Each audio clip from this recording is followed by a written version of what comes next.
நம்ம தொடர்ந்து bitcoin, gold, நிஃப்டியோட டெக்னிக்கல் அனாலிசிஸ் பார்த்துட்டு வரோம். இது எல்லாமே ஒரு கிளாஸ் ரூம் மாடலில் இருக்கும். நான் இப்போவும் சொல்கிறதான், இது எல்லாமே ஒரு கிளாஸ் ரூம் மாடலில் குறைஞ்சபட்சம் ஒரு மணி நேரம் 45 மினிட்ஸ் டு 1 ஹவருக்கு மேலே தான் எல்லா செஷனுமே இருக்கும். யார் அதுக்கான டைம் போட முடியுமோ, யார் வந்து அந்த அளவுக்கு பொறுமையாக டைம் போட்டு இதை பார்க்க முடியுமோ, அவங்க மட்டும் இதை பார்த்தா போதும். ஸோ மற்றவங்கெல்லாம் இதை வேஸ்ட்டாக பார்த்து நீங்கள் உங்களோட டயத்தை வேஸ்ட் பண்ண வேண்டாம். கரெக்டுங்களா? ஸோ உங்களுக்கு வேறு எங்கே உங்களுக்கு பிடிச்ச மாதிரி இருக்கோ, ஸோ அந்த இடத்துல நீங்கள் அந்த சேனல் நீங்கள் பார்த்து நீங்கள் இந்த தொழிலை கற்றுக்க ட்ரை பண்ணுங்கள். ஸோ இது வந்து முழுக்க முழுக்க வந்து பார்த்தீங்கன்னா நிறைய விஷயங்கள் இதில் இருக்காது. நிறைய விஷயங்கள்னா நிறைய இண்டிகேட்டர்ஸ் எடுத்து நிறைய விஷயங்கள் புது புது விஷயங்கள் நிறையா இருக்காது. ஆனால் இருக்கிற விஷயத்த ரொம்ப ஸ்ட்ராங்காக பார்த்துட்ருக்கோம். புரியுதுங்களா? இது ஒரு சாதாரண மக்களுக்கு கூட புரியணும்.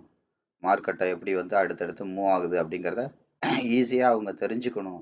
அதுபோக அது மட்டும் கிடையாது, ஒரு பணக்காரனோட பார்வையில் மார்க்கெட்டை பார்க்க தெரியணும். ரெண்டாவது ரீட்டைலர் தோற்று போனவங்களுக்கு. அடுத்து மூணாவது வந்து பார்த்தீங்கன்னா, இந்த மார்க்கெட்டில் என்னெல்லாம் நடக்குது அப்படிங்கிறது உங்களுக்கு வெளிப்படையாக தெரியணும் அப்படிங்கிற ஆங்கிளில் மட்டும்தான் நம்ம எல்லா வீடியோஸும் இதில் இருக்கும்.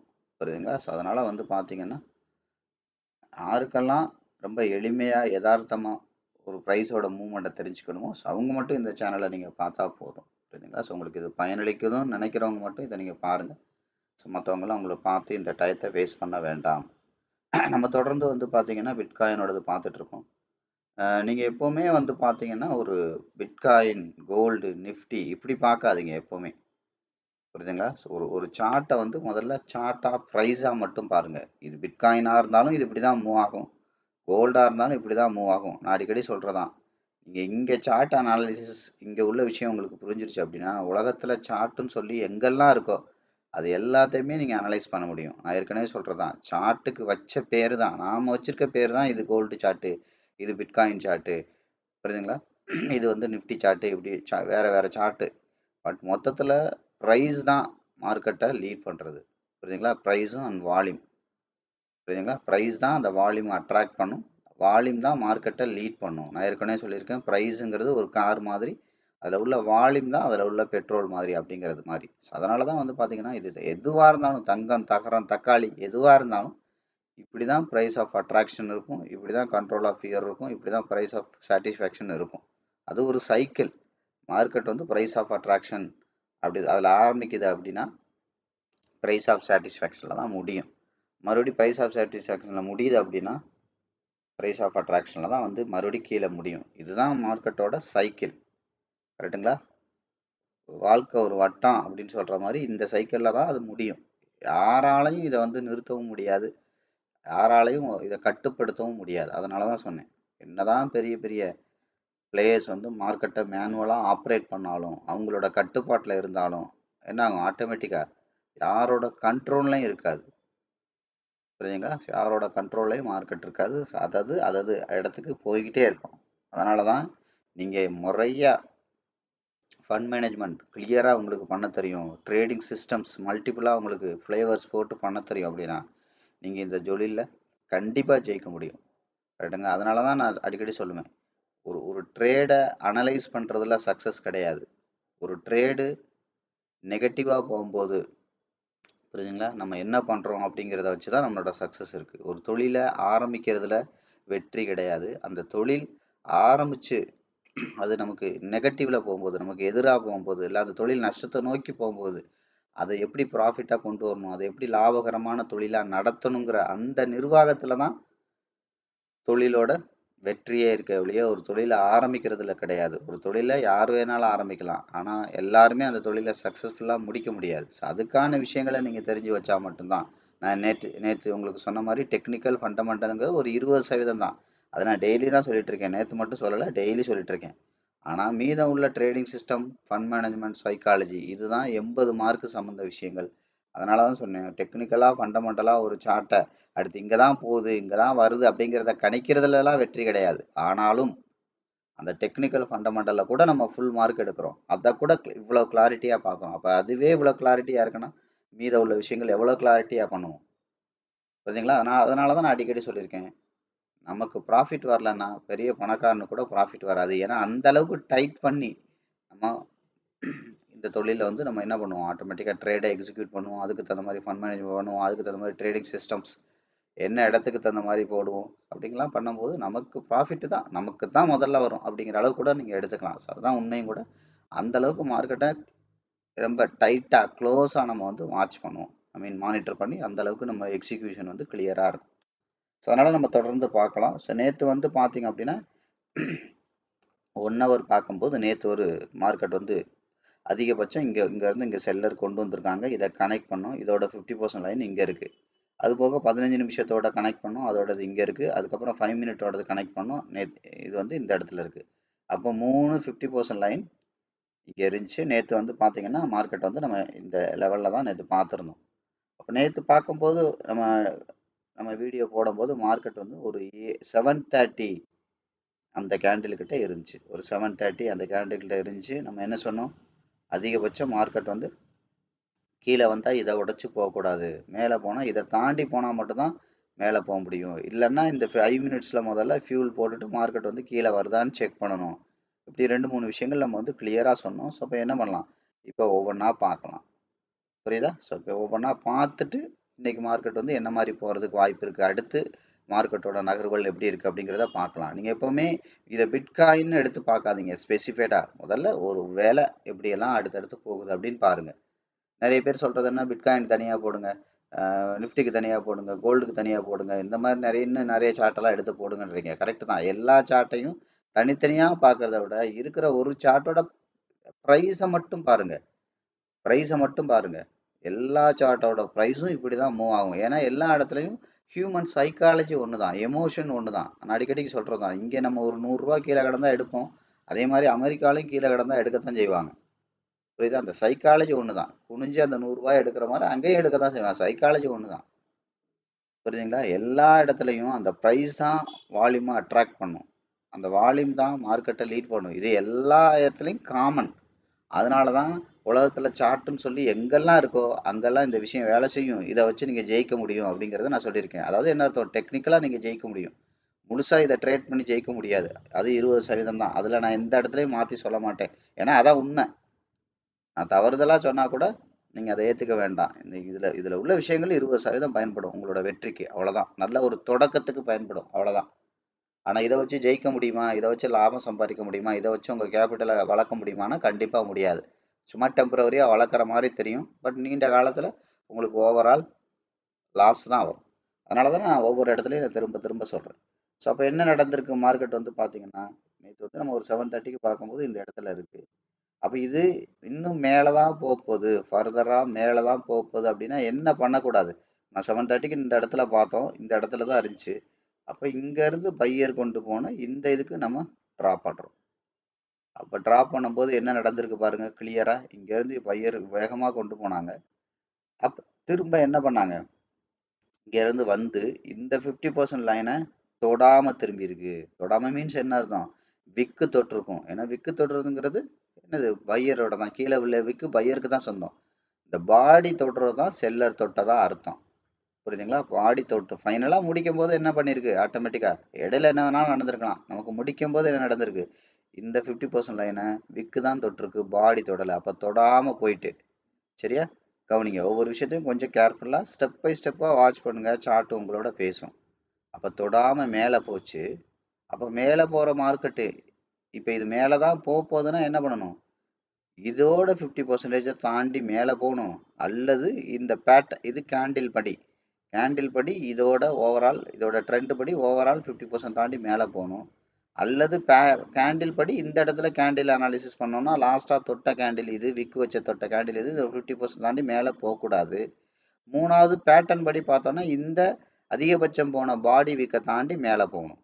இப்போ இது 3 நடந்தால் மட்டும்தான் இது ஃபர்தராக என்ன பண்ண போகுது, ஆட்டோமேட்டிக்காக அதோட இதை ப்ரொசீட் பண்ண போகுது. அதாவது நான் மறுபடியும் சொல்கிறேன், இங்கேருந்து வந்துச்சு, இந்த 50% தொட்டுச்சு. அப்போ இது மேலே தான் போகுது அப்படின்னா 3 விஷயம் பண்ணணும். கேண்டில் படி இந்த கரண்ட் கேண்டிலோட 50% தாண்டி மேலே இருக்கணும். ஒன்று இந்த இடத்துல இருக்கிறதில் சொல்கிறேன் நான். இதெல்லாம் நம்ம கன்ஃபியூஸ் பண்ணிக்கவே வேண்டாம், இதெல்லாம் என்ன கிரியேட் ஆகலைன்னு நினச்சிக்கோங்க. அதனால தான் நான் எப்போவுமே இந்த முடிஞ்சு போன மார்க்கெட்டை வச்சு நான் பேசவே மாட்டேன். ஏன்னா முடிஞ்சு போன மார்க்கெட் வந்து பார்த்தீங்கன்னா உங்களை கொஞ்சம் என்ன ஆகும், அண்டர்ஸ்டாண்ட் பண்ணிக்கிறது கொஞ்சம் கஷ்டம். கரண்ட் மார்க்கெட்னா இதுக்கப்புறம் கேண்டிலே இருக்காது. அப்போ சொல்கிறது உங்களுக்கு ஈஸியாக புரியும். புரியுதுங்களா? ஸோ அப்போ நீங்கள் அண்டர்ஸ்டாண்ட் பண்ணிக்கோங்க. அப்போ என்ன அர்த்தம், கேண்டில் படி இந்த கேண்டிலோட 50% தாண்டி மேலே இருக்கணும் ஒன்று. பேட்டர்ன் படி என்ன பண்ணணும், இந்த இதுக்கு முன்னாடி அதிகபட்ச பாடி அதிகபட்ச விக்கு எங்கே இருக்கோ அதை தாண்டி மேலே பாடி க்ளோஸ் வச்சுருக்கணும். அதுக்கப்புறம் ட்ரெண்ட் படி என்ன பண்ணணும், ஆட்டோமேட்டிக்காக இந்த ஹை அண்ட் லோவோட 50% தாண்டி மேலே போகணும். இது மூணையும் மெயின்டைன் பண்ணால் மட்டும்தான் இது ஃபர்தராக மேலே போக முடியும். இல்லைன்னா கீழே தான் வரும். கீழே தான் வரும்னு என்ன அர்த்தம், அட்லீஸ்ட் கீழே உள்ள இந்த பாடி விக் வரைக்காவது வரும். அதை உடைச்சா என்ன ஆகும், ஆட்டோமேட்டிக்காக கீழே அடுத்து எங்கே இருக்கோ அடுத்தோட ட்ரெண்ட் என்ன, இதோட ட்ரெண்டு, இதோட பேட்டர்ன், இதோட கேண்டில், இந்த சோர்ஸுக்கே மார்க்கெட் வந்து போயிடும் அப்படின்னு நம்ம சொல்லியிருக்கோம். சரி, அப்போ இது முதல்ல என்ன நடந்திருக்கு இதை பார்க்கலாம். இப்போ முதல்ல இந்த கேண்டில் படி 50% அடுத்த கேண்டிலில் போயிருக்காருன்னா போயிருக்கு. சரி, அடுத்து என்ன பண்ணணும், ஓவரால் ஓவரால் இந்த ஹை அண்ட் லோவோட இந்த இங்கேருந்து செல்லர் கொண்டு வந்தாங்களே இந்த ஹை இந்த லோ வரைக்கும் ஒன் செகண்ட், ஓவரால் என்ன நடக்கணும், இந்த ஹையில இருந்து இந்த லோ வரைக்கும் கொண்டு போனாங்க அப்படின்னா கொண்டு போகலை. கவனிங்க, இதை தாண்டி விக்கு மட்டும்தான் போச்சு, பாடி போகலை. இந்த பச்சை கலர் வரையில் பாருங்கள், அடுத்தும் போகலை அடுத்தும் போகலை. அடுத்த 3 மணி நேரத்தில் கண்டிப்பாக போக முடியல. சரி, அடுத்து என்ன பண்ணணும், மூணாவது பேட்டர்ன் படி இதுக்கு முன்னாடி அதிகபட்சம் பாடி விக்கு எங்கே இருக்கோ அந்த இடத்துக்கு மார்க்கெட் போயிருக்கணும். அதிகபட்சம் முதல்ல அதை தாண்டி பாடி விக்கை தாண்டணும். அட்லீஸ்ட் என்ன ஆகணும், இதை தாண்டி பாடியை தாண்டி பாடியாவது வைக்கணும். அதுவும் வச்சிருக்கான்னா வைக்கல. ஸோ அப்போ என்ன நடந்திருக்கு பாருங்க, இதோட 50% தாண்டி கேண்டில் படி போயிருக்கு, பேட்டர்ன் படி போகல, ட்ரெண்ட் படி போக முடியல. பேட்டர்ன் படி போக முடியல, கேண்டில் படி வேணா போயிருக்கு. அப்போ என்ன அர்த்தம், கேண்டில்ங்கிறது ஒரு ஷார்ட் டேர்ம் அளவில் மார்க்கெட் மூவ் பண்ணியிருக்கு மேலே போகிறதுக்கு. அப்போ என்ன பண்ண முடியல, இது ஃபர்தராக போகிறதுக்கான வாய்ப்பு ரொம்ப குறைவு. அதாவது இன்னும் டெக்னிக்கல் லாங்குவேஜில் சொன்னோன்னா பையர் வந்து வீக்காக இருக்காங்க, செல்லர் வந்து ஸ்ட்ராங் ஆகுறாங்க. அப்போ செல்லர் ஸ்ட்ராங் ஆகினாங்கன்னா அதிகபட்சம் என்ன பண்ணலாம், இப்போது அகெயின் இந்த ஓவரால் ட்ரெண்டோட 50% தாண்டக்கூடாது. இதை தாண்டி விக்கு வைக்கலாம், பாடி வைக்கக்கூடாது ஒன்று. ரெண்டாவது ஏற்கனவே பாடி விக்கு எங்கே இருந்துச்சு இந்த ஏரியாவில், அப்போ அதை தாண்டி இதுக்குள்ளே பாடி கூட வரலாம், இதை தாண்டி விக்கு கூட வரலாம், வந்திருக்கா வரலாம். ஆனால் இதை தாண்டி பாடி போச்சுன்னா மார்க்கெட் என்ன ஆகும், இந்த சோர்ஸுக்கே வந்துடும், வர்றதுக்கு வாய்ப்பு இருக்குது அப்படின்னு நம்ம சொல்லியிருக்கோம். சரியா? அடுத்து இந்த ஓவரால் 50%ங்கிறது இந்த இடத்துல இருக்குது. இந்த 50% தாண்டியும் விக்கு வைக்கலாம், பாடி வச்சதுன்னா ஃபர்தராக இந்த சோர்ஸுக்கே வர்றதுக்கு வாய்ப்பு இருக்குது. அப்போ கேண்டில் படி என்ன நடந்திருக்கு பாருங்கள். இப்போ அதிகபட்சம் போன கேண்டில் எது, இது இந்த கேண்டிலோட 50% தாண்டிச்சா, அதுக்கப்புறம் இந்த கேண்டிலோட பேட்டர்ன் எது இந்த இடத்துல இருக்குது பாடி விக்கு, இதை தாண்டிச்சா, தாண்டி பாடி வச்சிருக்கு. அதுக்கப்புறம் இந்த ட்ரெண்டோட 50% இது ஆட்டோமேட்டிக்காக இதை தாண்டி பாடி வச்சதுன்னா மார்க்கெட் வந்து இந்த சோர்ஸுக்கே வந்துடும். இப்படி தான் மேலே கீழே நீங்கள் மாற்றி மாற்றி மாற்றி மார்க்கெட்டை பார்க்கணும். புரியுதுங்களா? கேண்டிலாக பார்க்கணும், பேட்டர்னாக பார்க்கணும், ட்ரெண்டாக பார்க்கணும். அதாவது என்ன அர்த்தம், மார்க்கெட் வந்து லாக் பண்ணி நீங்கள் பார்க்கணும். அதாவது அதுதான் நான் சொன்னேன். இங்கே கவனிங்க, நான் உங்களுக்கு இது ஒரு ஒரு ஒரு பவுண்ட்ரியாக வரைஞ்சே நான் சொல்லித்தரேன். இது ஈஸியாக இருக்கும் உங்களுக்கு, ஈஸியாக கவனிங்க, கொஞ்சம் கவனிங்க. இங்கேருந்து மார்க்கெட் மேலே போச்சு, இப்போ இது இல்லை, இப்போ மேலே தான் போகுதுன்னா என்ன பண்ணக்கூடாது, இந்த 50% தாண்டி கீழே போகக்கூடாது. சரி, இப்போ இங்கேருந்து செல்லர் கொண்டு வர்றது அப்படியே எழுதுகிட்டே வாங்க, இங்கே வரைக்கும் கொண்டு வந்தாங்க செல்லர். இப்போ இது கீழே தான் போகுது அப்படின்னா என்ன பண்ணக்கூடாது, இதை தாண்டி மேலே போகக்கூடாது. மேலே போச்சா, மேலே போகவே இல்லை, விக்கு மட்டும் தான் வச்சு பாடி தான் வச்சிருக்கு. அப்போ இது மேலே தான் போகுதுன்னா என்ன பண்ணக்கூடாது, இதை தாண்டி போகணும். இது மேலே தான் போகக்கூடாதுன்னா என்ன பண்ணக்கூடாது, இது ரெண்டையும் தாண்டி மேலே போனால் தான் மேலே போகும். ஃபஸ்ட் இங்கேருந்து பையர் கொண்டு போனாங்க, இது இன்னும் மேலே தான் போகுதுன்னா அதுக்கான அடையாளம் என்ன, இந்த 50% தாண்டி கீழே போகக்கூடாது. கரெக்டாக? அடுத்து செல்லர் இங்கே கொண்டு வந்தாங்க, இது மேலே தான் போகுது. செல்லரோட ஸ்டைலு லாங்குவேஜ்லேயே பேசுவோம், செல்லர் கொண்டு வந்தாங்க, அப்போ செல்லம் என்னது கீழே தானே, கீழே தான் போகுதுன்னா அப்போ என்ன பண்ணக்கூடாது, இது தாண்டி மேலே போகக்கூடாது. இது பை தான் ஆக போகுதுன்னா பையர் கொண்டு போனதை இழுத்து வரைஞ்சோன்னா அதோட அவங்க கொண்டு போன தூரத்தில் பாதிக்கு கீழே போகக்கூடாது. செல்லர் இது கீழே தான் போகுதுன்னா செல்லர் கொண்டு வந்த தூரத்தில் பாதிக்கு மேலே போகக்கூடாது. பையர்னா அவங்க கொண்டு போன தூரத்தில், பையர் இங்கேருந்து இங்கே வரைக்கும் கொண்டு போயிருக்காங்களே, அவங்க கொண்டு போன தூரத்தில் பாதி எவ்வளவு, இதை தாண்டி கீழே போகக்கூடாது. செல்லர்னா அவங்க கொண்டு வந்த தூரம் எவ்வளவு, கரண்ட்னால கொண்டு வந்த தூரம்னு சொல்கிறோம். இது பாஸ்ட் டென்ஸ், இது ப்ரெசன்ட் டென்ஸ், இதெல்லாம் ஏற்கனவே ஒரு சாப்டரில் நான் தெளிவாக சொல்லியிருக்கேன். புரியுதா, எப்படி அதை ரீட் பண்ணணும் அப்படிங்கிறத. அப்போ என்ன, அது கொண்டு வந்த தூரத்தில் பாதிக்கு மேலே போகக்கூடாது. அப்போ என்ன ஆயிடுது, கொண்டு வந்த தூரத்தில் பாதிக்கு மேலே போகலை, அப்போ என்ன நடக்க போகுது, இது இன்னும் கீழே தான் போக போகுது, செல்லரோட கண்ட்ரோலில் தான் இருக்குது. சரியா? இதெல்லாம் நீங்கள் தெளிவாக ஈஸியாக அண்டர்ஸ்டாண்ட் பண்ணிக்கோங்க. அதை ரீட் பண்ணுறதுல தான் இருக்குது. ரீட் பண்ணீங்கன்னா கொஞ்சம் கொஞ்சமாக ரீட் பண்ணீங்கன்னா சார்ட் உங்களோட பேசும். அதுக்கு முன்னாடி இப்போ நான் எப்படி சொல்லி கொடுத்தேன், கேண்டிலாக எப்படி ரீட் பண்ணுறது, பேட்டர்னாக எப்படி ரீட் பண்ணுறது, ட்ரெண்டாக எப்படி ரீட் பண்ணுறது, இது எல்லாமே மொத்தமாக சொல்லி கொடுத்தேன். இப்போ 4வது சொன்னது என்னது, பவுண்ட்ரியாக ரீட் பண்ணுறது. புரிஞ்சா? இங்கேருந்து பையர் கொண்டு போகிறாங்க, அதை 50% அளவுக்கு திரும்ப வரலாம். 50% தாண்டி பாடிக்கு கூட வைக்கலாம். ஆனால் 50% தாண்டி கேண்டில் வச்சதுன்னா இந்த சோர்ஸுக்கே வந்துடும். இதான் அர்த்தம். அதே மாதிரி செல்லர் கொண்டு வந்தாங்க, இது கீழே தான் போக போகுதுன்னு என்ன பண்ணலாம், திரும்பி 50% வரைக்கும் போய் பெட்ரோல் போட்டு திரும்பி வரலாம். ஆனால் இந்த 50% தாண்டி மேலே வச்சுதான் இந்த சோர்ஸுக்கே போயிடும்னு அர்த்தம். இவ்வளோதான் விஷயம். அப்போ என்ன நடந்திருக்கு பாருங்க. அப்போ ஏற்கனவே பையர் கொண்டு போன அந்த 50% தாண்டி தொடாம போச்சு. அகைன் பாருங்க, போயிட்டு திரும்பி சேம் செகண்ட் அதுக்கப்புறம் என்ன போச்சு, இதைத்தான் என்ன இதுக்கப்புறம் என்ன பண்ணுச்சு, கேண்டில்ல 50% போச்சு, பேட்டர்னை தாண்டி மார்க்கெட் வைக்க முடியல. அப்போ இன்னொன்று என்ன பண்ணுச்சு, இந்த செல்லர் கொண்டு வந்த தூரத்தோட 50% தாண்டி பெரிய அளவில் லைட்டாக எட்டி பார்த்துருக்கு. அதுக்கு பேர் ஃபெயில்டு கேண்டில்னு சொல்லுவோம். அடுத்து பாருங்க, கம்ப்ளீட்டாகவே இதை தாண்டி பெரிய அளவில் இல்லை. தெரியுதுங்களா? இது வந்து இன்டிசிஷன் கேண்டில் அப்படின்னு சொல்லுவாங்க ஜென்ரலாக. இது நம்மளோட பேர் இல்லை, பொதுவாகவே எல்லாரும் அப்படிதான் சொல்லுவாங்க. இதுக்கு பேர் இன்டிசிஷன் கேண்டில். அதாவது பாடியே இருக்காது, மேலேயும் ஈக்குவலாக இருக்கும், விக்கு கீழே இருக்கும். அப்போ இதில் பார்த்தீங்கன்னா இது இன்டிசிஷன். அடுத்து இந்த கேண்டில் பாருங்கள், இதை தாண்டி ஒரு இன்சைட் கேண்டில் வச்சுருக்கு.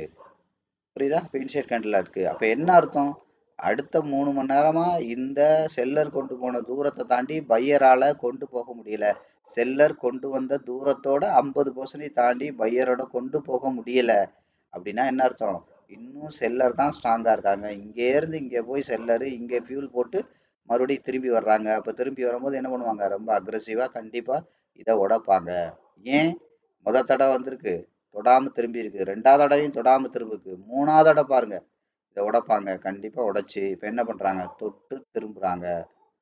புரியுதா? கிட்டத்தட்ட விக்கு மட்டும் தொட்ட இடத்துல கிட்டத்தட்ட பாடியே தொட்டுட்டு இப்போ எது வரைக்கும் போகிறாங்க. சரியா? கவனிங்க. இப்போ என்ன பண்ணக்கூடாது, அகைன் இவ்வளோ வரைக்கும் வந்தாங்களா, இப்போ இதை பார்க்கணும். அப்போ இப்போ என்ன பண்ணணும், இதோட 50% தாண்டி போகலாம், இதை தாண்டி போகக்கூடாது. சாரி, அதாவது என்ன அர்த்தம், செல்லர் கொண்டு வந்து இந்த 50% தாண்டி என்ன பண்ணலாம், பாடி போகக்கூடாது. பாடி போச்சுன்னா ஃபர்தராக அவங்க மேலே ப்ரொசீட் பண்ணுறதுக்கு தான் வாய்ப்பு இருக்குது அப்படிங்கிறத நான் சொன்னேன். சரி, அப்போ அதே மாதிரி இந்த பக்கம் பார்க்கணும்ல, பையருக்கும் பார்க்கலாம். பையர் கொண்டு போன 50% தாண்டி விக்கு வந்திருக்கு. அப்போ விக்கு எது வரைக்கும் வந்திருக்கு, அவங்களோட பாடி விக்கு எங்கே இருக்கோ அந்த ஏரியா வரைக்கும் வந்திருக்கு. இப்போ கவனிங்க, தொடாமல் திரும்பி இருக்கு. சரி, அப்போ இது இன்னும் கீழே தான்.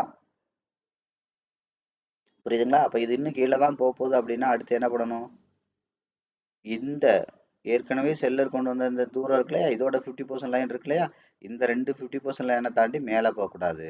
அதாவது என்ன அர்த்தம், நீங்கள் ரொம்ப எளிமையாக இன்னும் பார்க்கணுன்னா கூட இந்த 2 50% லைனை மட்டுமே பாருங்க, உங்களுக்கு மார்க்கெட் புரியும் ஓரளவு. ஆனால் என்ன, இதை தனித்தனியாக பார்த்தீங்கன்னா நீங்கள் டெப்த்தாக பார்க்க முடியும், சீக்கிரமாக பார்க்க முடியும். இது மொத்தமாக பார்த்தீங்கன்னா லேட்டாக தான் பார்க்க முடியும்.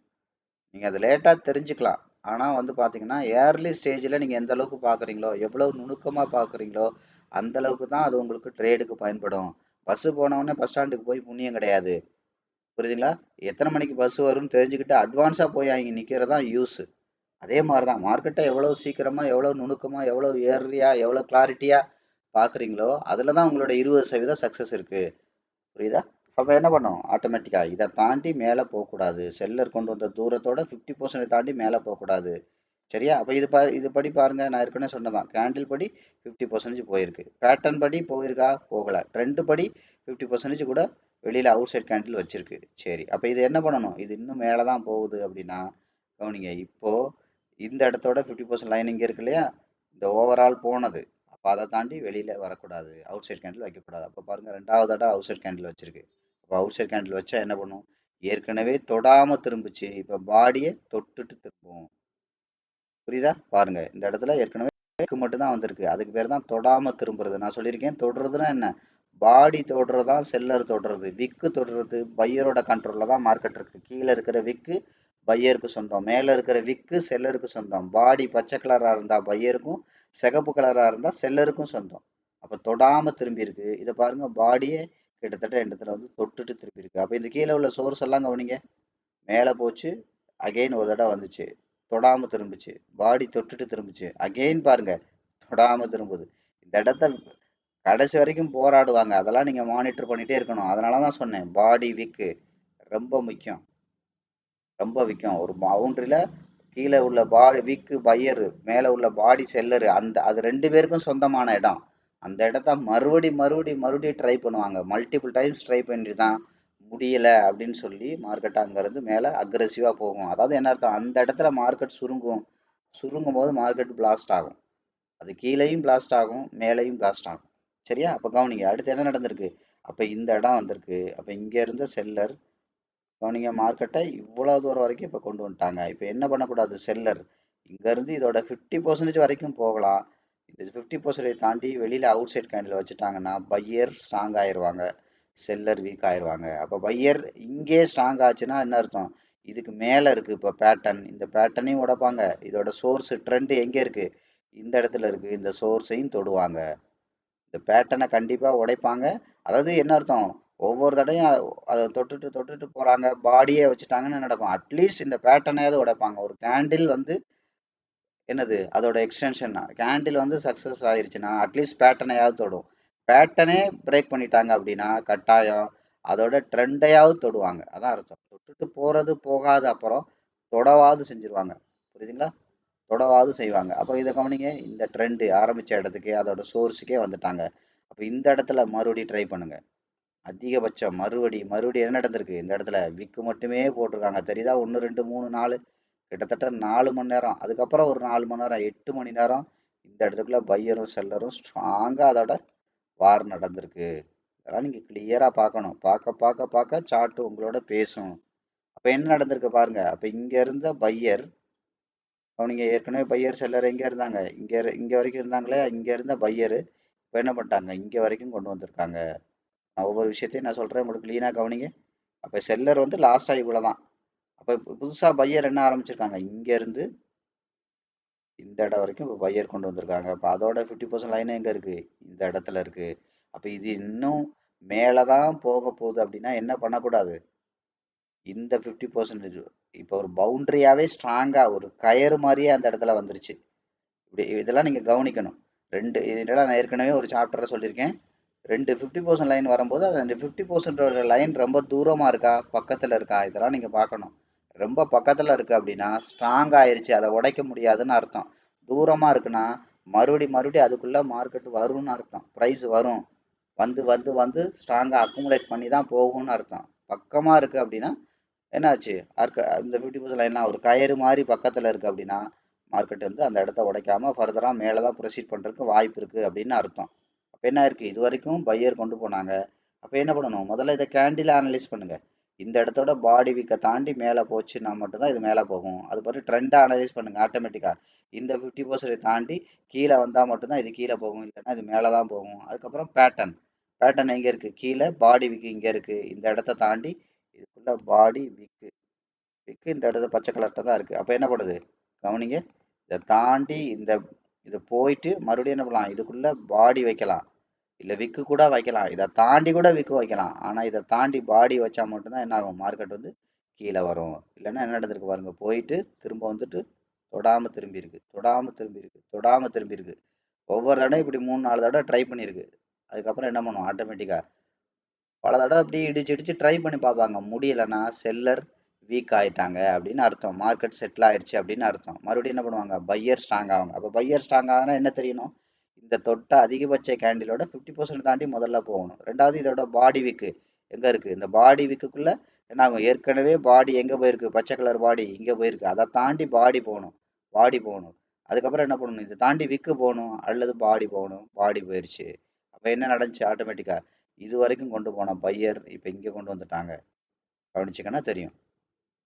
தெரியுதா? அப்படி ஒவ்வொரு விஷயத்தையும் பாருங்க. இது வரைக்கும் கொண்டு வந்த பையர் இப்போ இங்கே கொண்டு வந்துட்டாங்க. அப்போ என்ன அர்த்தம்? ஓவரால் நமக்கு எந்த இடத்துல 5 மினிட்ஸ் பாடி இருக்குது, 5 மினிட்ஸ் ஏற்கனவே நம்ம கொண்டு வந்து ட்ரா பண்ணியிருந்தோம்ல நேற்று பார்க்கும்போது. இந்த இடத்துலேருந்து அதை தாண்டியே இப்போ என்ன ஆயிடுச்சு? பாடி போயிடுச்சு. இப்போ என்ன பண்ணக்கூடாது? 2 விஷயம். இந்த ஓவரால் பையர் கொண்டு போன 50% இங்கே இருக்குது. ஏற்கனவே உள்ள நேத்தோட 5 மினிட்ஸோட 50% லைன் இங்கே இருக்குது. இது ரெண்டையும் தாண்டி இதை முதல்ல இதெல்லாம் கூட விட்டுருங்க. கிளியராக இப்போ புதுசாகவே நீங்கள் ஆரம்பிக்கலாம். கன்ஃபியூஷனே கிடையாது. இப்போ என்ன அர்த்தம்? ஒவ்வொரு விஷயத்துக்கு இப்போ பையர் எங்கேருந்து எங்கே கொண்டு போனாங்க? இங்கேருந்து இங்கே வரைக்கும் பையர் கொண்டு போனாங்க இல்லையா? இதோட 50% தாண்டி கீழே வரக்கூடாது. அவ்வளோதான். இது ட்ரெண்டு படி. புரிஞ்சா? நீங்கள் போட்டு குழப்பிக்கலாம் வேண்டாம். ஒவ்வொன்றா பிரித்து பிரித்து புதுசு புதுசாகவே பண்ணுங்கள். ஒன்றும் தப்பு இல்லை. அப்படியே பழசை நீங்கள் கனெக்ட் பண்ண தெரிலன்னா பிரச்சனை இல்லை. இனிஷியலாக பிரித்து பிரித்து படிங்க. அப்புறம் கனெக்ட் பண்ணுறது தன்னாலே வந்துடும். புரியுதுங்களா? தனித்தனியாக படிங்க. மொத்தமாக சேர்த்து படிக்கிறது தன்னால் வந்துடும். நான் அடிக்கடி சொல்கிறதான், ஒரு இட்லி இருக்குது, மொத்தமாக முழுசாக சாப்பிட முடியலன்னா அதை 4ஆ உடைங்க, 8ஆ உடைங்க, 16ஆ உடைங்க. உங்களுக்கு எந்த அளவுக்கு கம்ஃபர்டபுளாக இருக்கோ அந்த அளவுக்கு உடச்சி அந்த விஷயத்தை பாருங்கள். உங்களுக்கு அது புரிய ஆரம்பிச்சிடும். அப்படியே ஒரே இட்லியை மொத்தமாக முழுங்குறேன்னு அடைச்சிக்கிட்டு போய் சேர்ந்துடாதீங்க. புரியுதா? கொஞ்சம் கொஞ்சமாக இது பண்ணி பாருங்கள். நீங்கள் எத்தனை இட்லி வேணாலும் காலி பண்ணிடலாம். புரியுதுங்களா? சரி, அதே மாதிரி தான். அப்போ என்ன அர்த்தம்? இங்கேருந்து பையர் கொண்டு போயிட்டு இருக்காங்க. அப்போ என்ன பண்ணக்கூடாது? இந்த 50% தாண்டி கீழே விக்கு வைக்கலாம். பாடி வச்சதுன்னா ஃபர்தராக இந்த சோர்ஸ் எங்கே இருக்குது? பாடி விக்கு இங்கே வர்றதுக்கு வாய்ப்பு இருக்குது அப்படின்னு அர்த்தம். சரியா? ஓகே. அடுத்து என்ன பண்ணணும்? ஆட்டோமேட்டிக்காக இங்கேருந்து பையர் கொண்டு போகிறாங்க. இப்போ இது மேலே தான் போக போகுது அப்படின்னா வெரி சிம்பிள். என்ன பண்ணுங்க? இப்போ செல்லர் கொண்டு வந்துட்டு இருக்காங்க இல்லையா? இதுக்கு ட்ரை பண்ணுங்க. இதுக்கு ட்ரா பண்ணுங்க. அதிகபட்சம் செல்லர் கொண்டு வந்தது எவ்வளவு? இது. அப்போ என்ன பண்ண போகுது?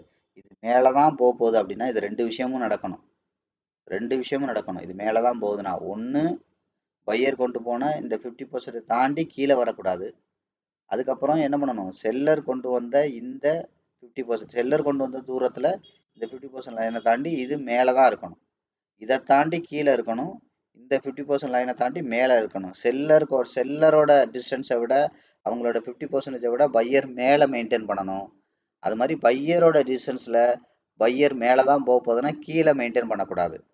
இந்த மொத்த தூரத்தில் பையர் கொண்டு போன மொத்த தூரத்தில் 50% தாண்டி கீழே வரக்கூடாது. செல்லர் கொண்டு வந்த தூரத்தில் இந்த 50% தாண்டி கீழே வரக்கூடாது. இது ரெண்டுலேயும் கீழே வந்துச்சுன்னா இது கீழே தான் போக போகுது. அதிகபட்சம் என்னது? கீழே தான் போக போகுது. இங்கேருந்து இதை உடச்சி கீழே வந்துருச்சுன்னா இங்கேயே வந்துடும்.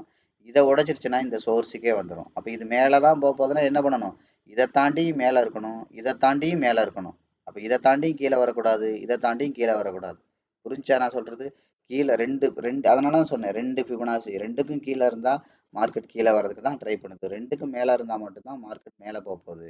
அப்போ என்ன அர்த்தம்? லாங் டேர்மாக அதான் சொன்னல, பக்கத்தில் இங்கே இருக்குது, இதை தாண்டி கீழே இருக்குது, அப்போ இங்கே ஃபியூலை போட்டு இங்கே வரப்போகுது அப்படின்னு அர்த்தம். அவ்வளோதான் விஷயம். அப்போ என்ன அர்த்தம்? மார்க்கெட் வந்து பாருங்கள். அப்போ இந்த செல்லர் கொண்டு வந்த இந்த தூரத்தை தாண்டி மார்க்கெட் மேலே இருந்தால் மட்டும்தான் மேலே போகும். இந்த 50% தாண்டி கீழே இருந்தால் ஃபர்தராக இது கீழே தான் போக போகுது. அப் டு எது வரைக்கும் வர்றதுக்கு வாய்ப்பு இருக்குது? இது வரைக்கும் வர்றதுக்கு வாய்ப்பு இருக்குது. சரியா? இது ஒன்று. அடுத்து பாருங்கள், அதிகபட்சம் கொண்டு போன பாடி எங்கே இருக்குது? இங்கே இருக்குது. அதிகபட்சம் கொண்டு போன லாஸ்ட்டாக, இதுக்கு முன்னாடி லாஸ்ட்டாக கொண்டு போனது எங்கே இருக்குது? இங்கே இருக்குது. அப்போ இந்த பாடி விக்கை தாண்டி மறுபடியும் இதை தாண்டி பாடி வரக்கூடாது. விக்கு வரலாம். ஏன்னா கீழே இருக்கிற விக்கு பையருக்கு தான் சொந்தம். கீழே வந்து புஷ் பண்ணி மேலே போயிடணும்.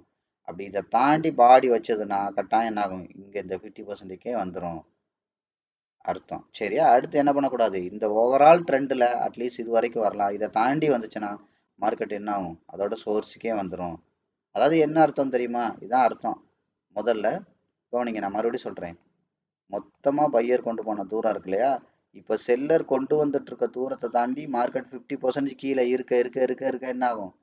இந்த இடத்துக்கே வந்துரும்னு அர்த்தம்.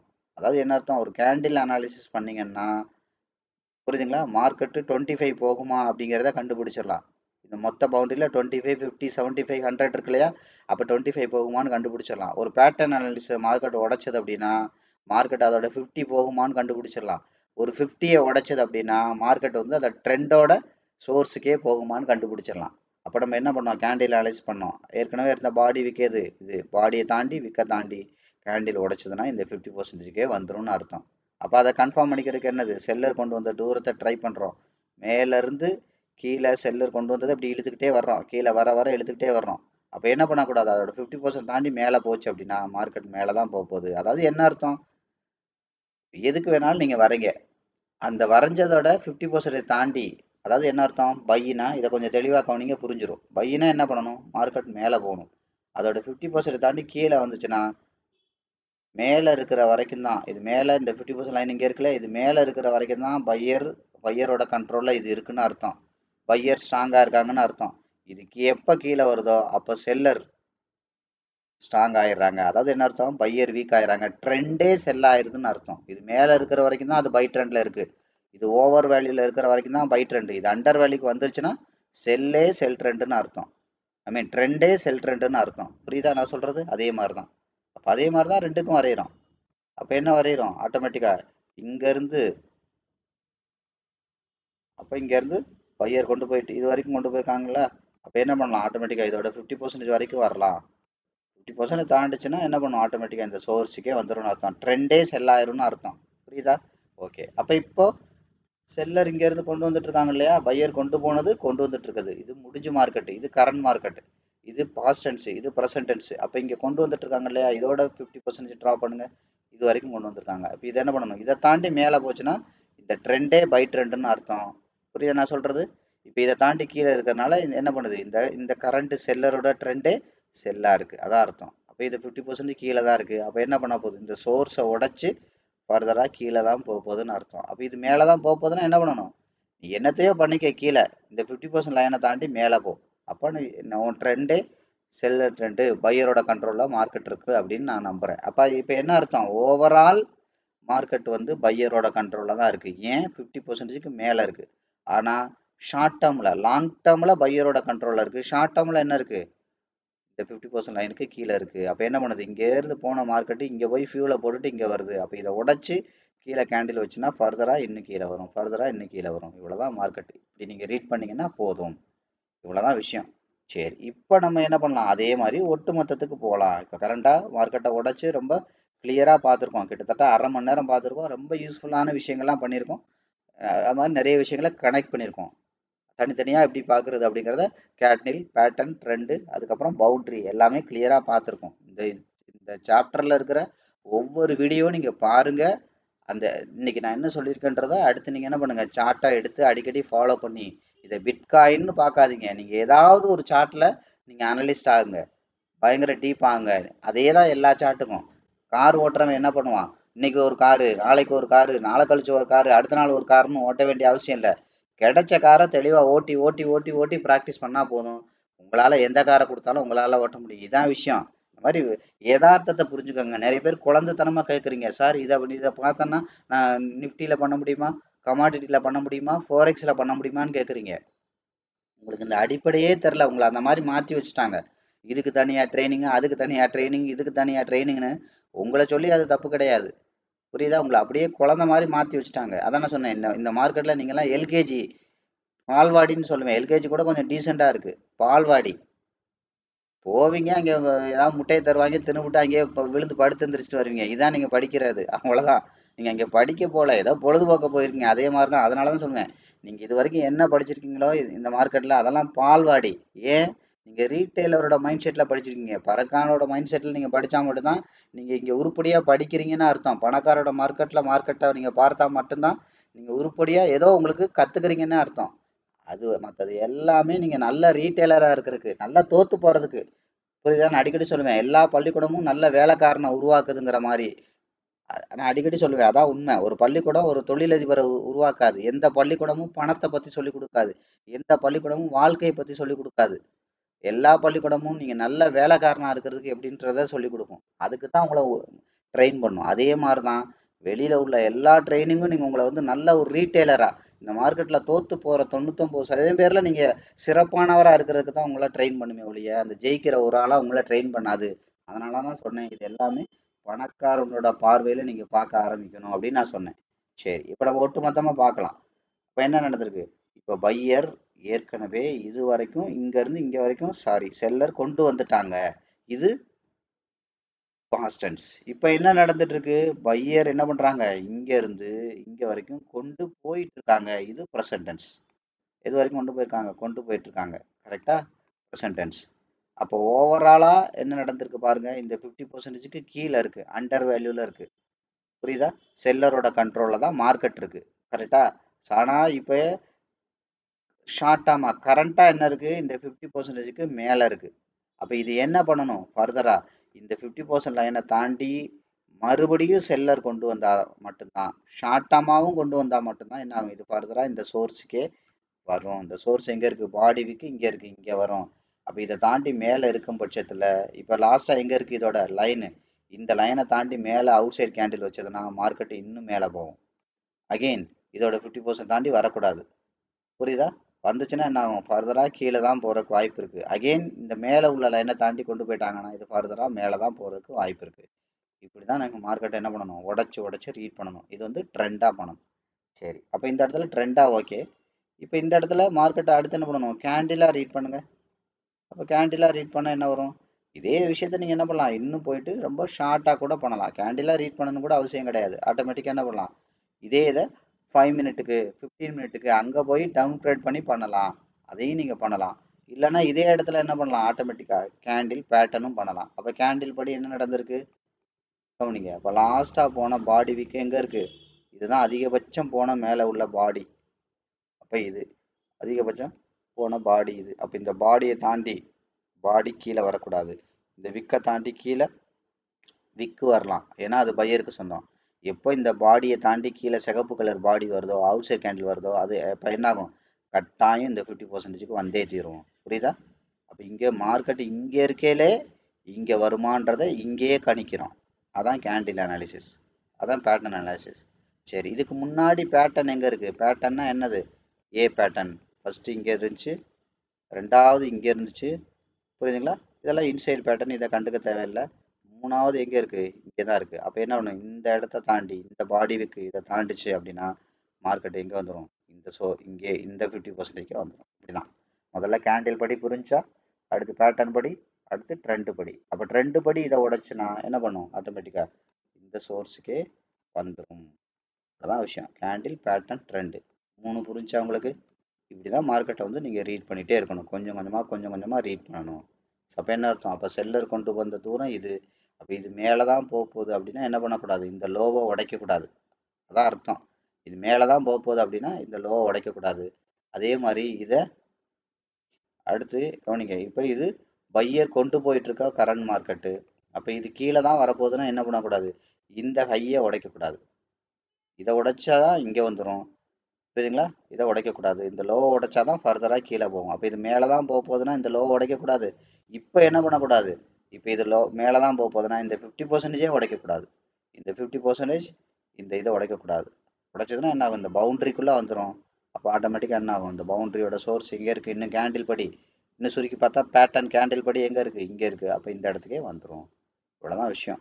மொத்தமாக நீங்கள் சேர்த்து பண்ணணும், தனித்தனியாக பார்க்கலாம். ஸோ அப்போ கேண்டில்ங்கிறது நம்ம பார்க்கும்போது என்ன சொல்லியிருக்கேன், அடுத்த 3 கேண்டில் டைம் கொடுக்கணும் கேண்டில் அனாலிசிஸில். Previous candle, current candle, next candle. அப்போ என்ன ஆகும், அதோட 50% ஓவரால் தாண்டிடுச்சுனாலே மறுபடியும் அந்த கேண்டிலை உடச்சி விக்கு போகும், பாடி போகிறதுக்கான வாய்ப்பு குறைவுன்னு சொல்லியிருக்கேன். அதுக்காக போகக்கூடாதுன்னு கிடையாது, வாய்ப்பு குறைவு. அப்போ என்ன, நான் அடுத்தடுத்து கேண்டில் அனாலிசிஸ் பண்ண அது மேலே தான் போதா இல்லை அது ரிவர்ஸ் ஆகுதாங்கிறத என்ன பண்ணணும், ஆப்போசிட்டுக்கு வரீங்க. இங்கேருந்து கொண்டு வர்றாங்க, இதோடக்கு 50 வரைஞ்சிட்டோம், இங்கேருந்து கொண்டு போகிறாங்க, அப்போ என்ன பண்ணுறோம், அதுக்கு வரீங்க. அப்போ என்ன பண்ணுறது, கொண்டு போகிறதோட 50யை தாண்டிச்சுன்னா இந்த சோர்ஸுக்கே வந்துடும்னு அர்த்தம். அப்போ என்ன பண்ணுது, அப்போ இங்கேருந்து கொண்டு வந்ததோட இந்த 50யை தொட போகிறாங்க அப்படின்னா கொண்டு போயிட்டு இருக்கிறத 50யை தாண்டி கீழே வராமல் போனால் மட்டும்தான் மேலே போகிறதுக்கு வாய்ப்பு இருக்குன்னு அர்த்தம். அவ்வளோதான் விஷயம். எப்படி மாற்றி சொன்னாலும் விஷயம் ஒன்று தான். புரியுதா? எப்படி இப்படி மாற்றி அப்படி போட்டாலும் அப்படி போட்டு இப்படி போட்டாலும் சொல்லுவாங்க இல்லையா, எப்படி போட்டாலும் தோசை தான்.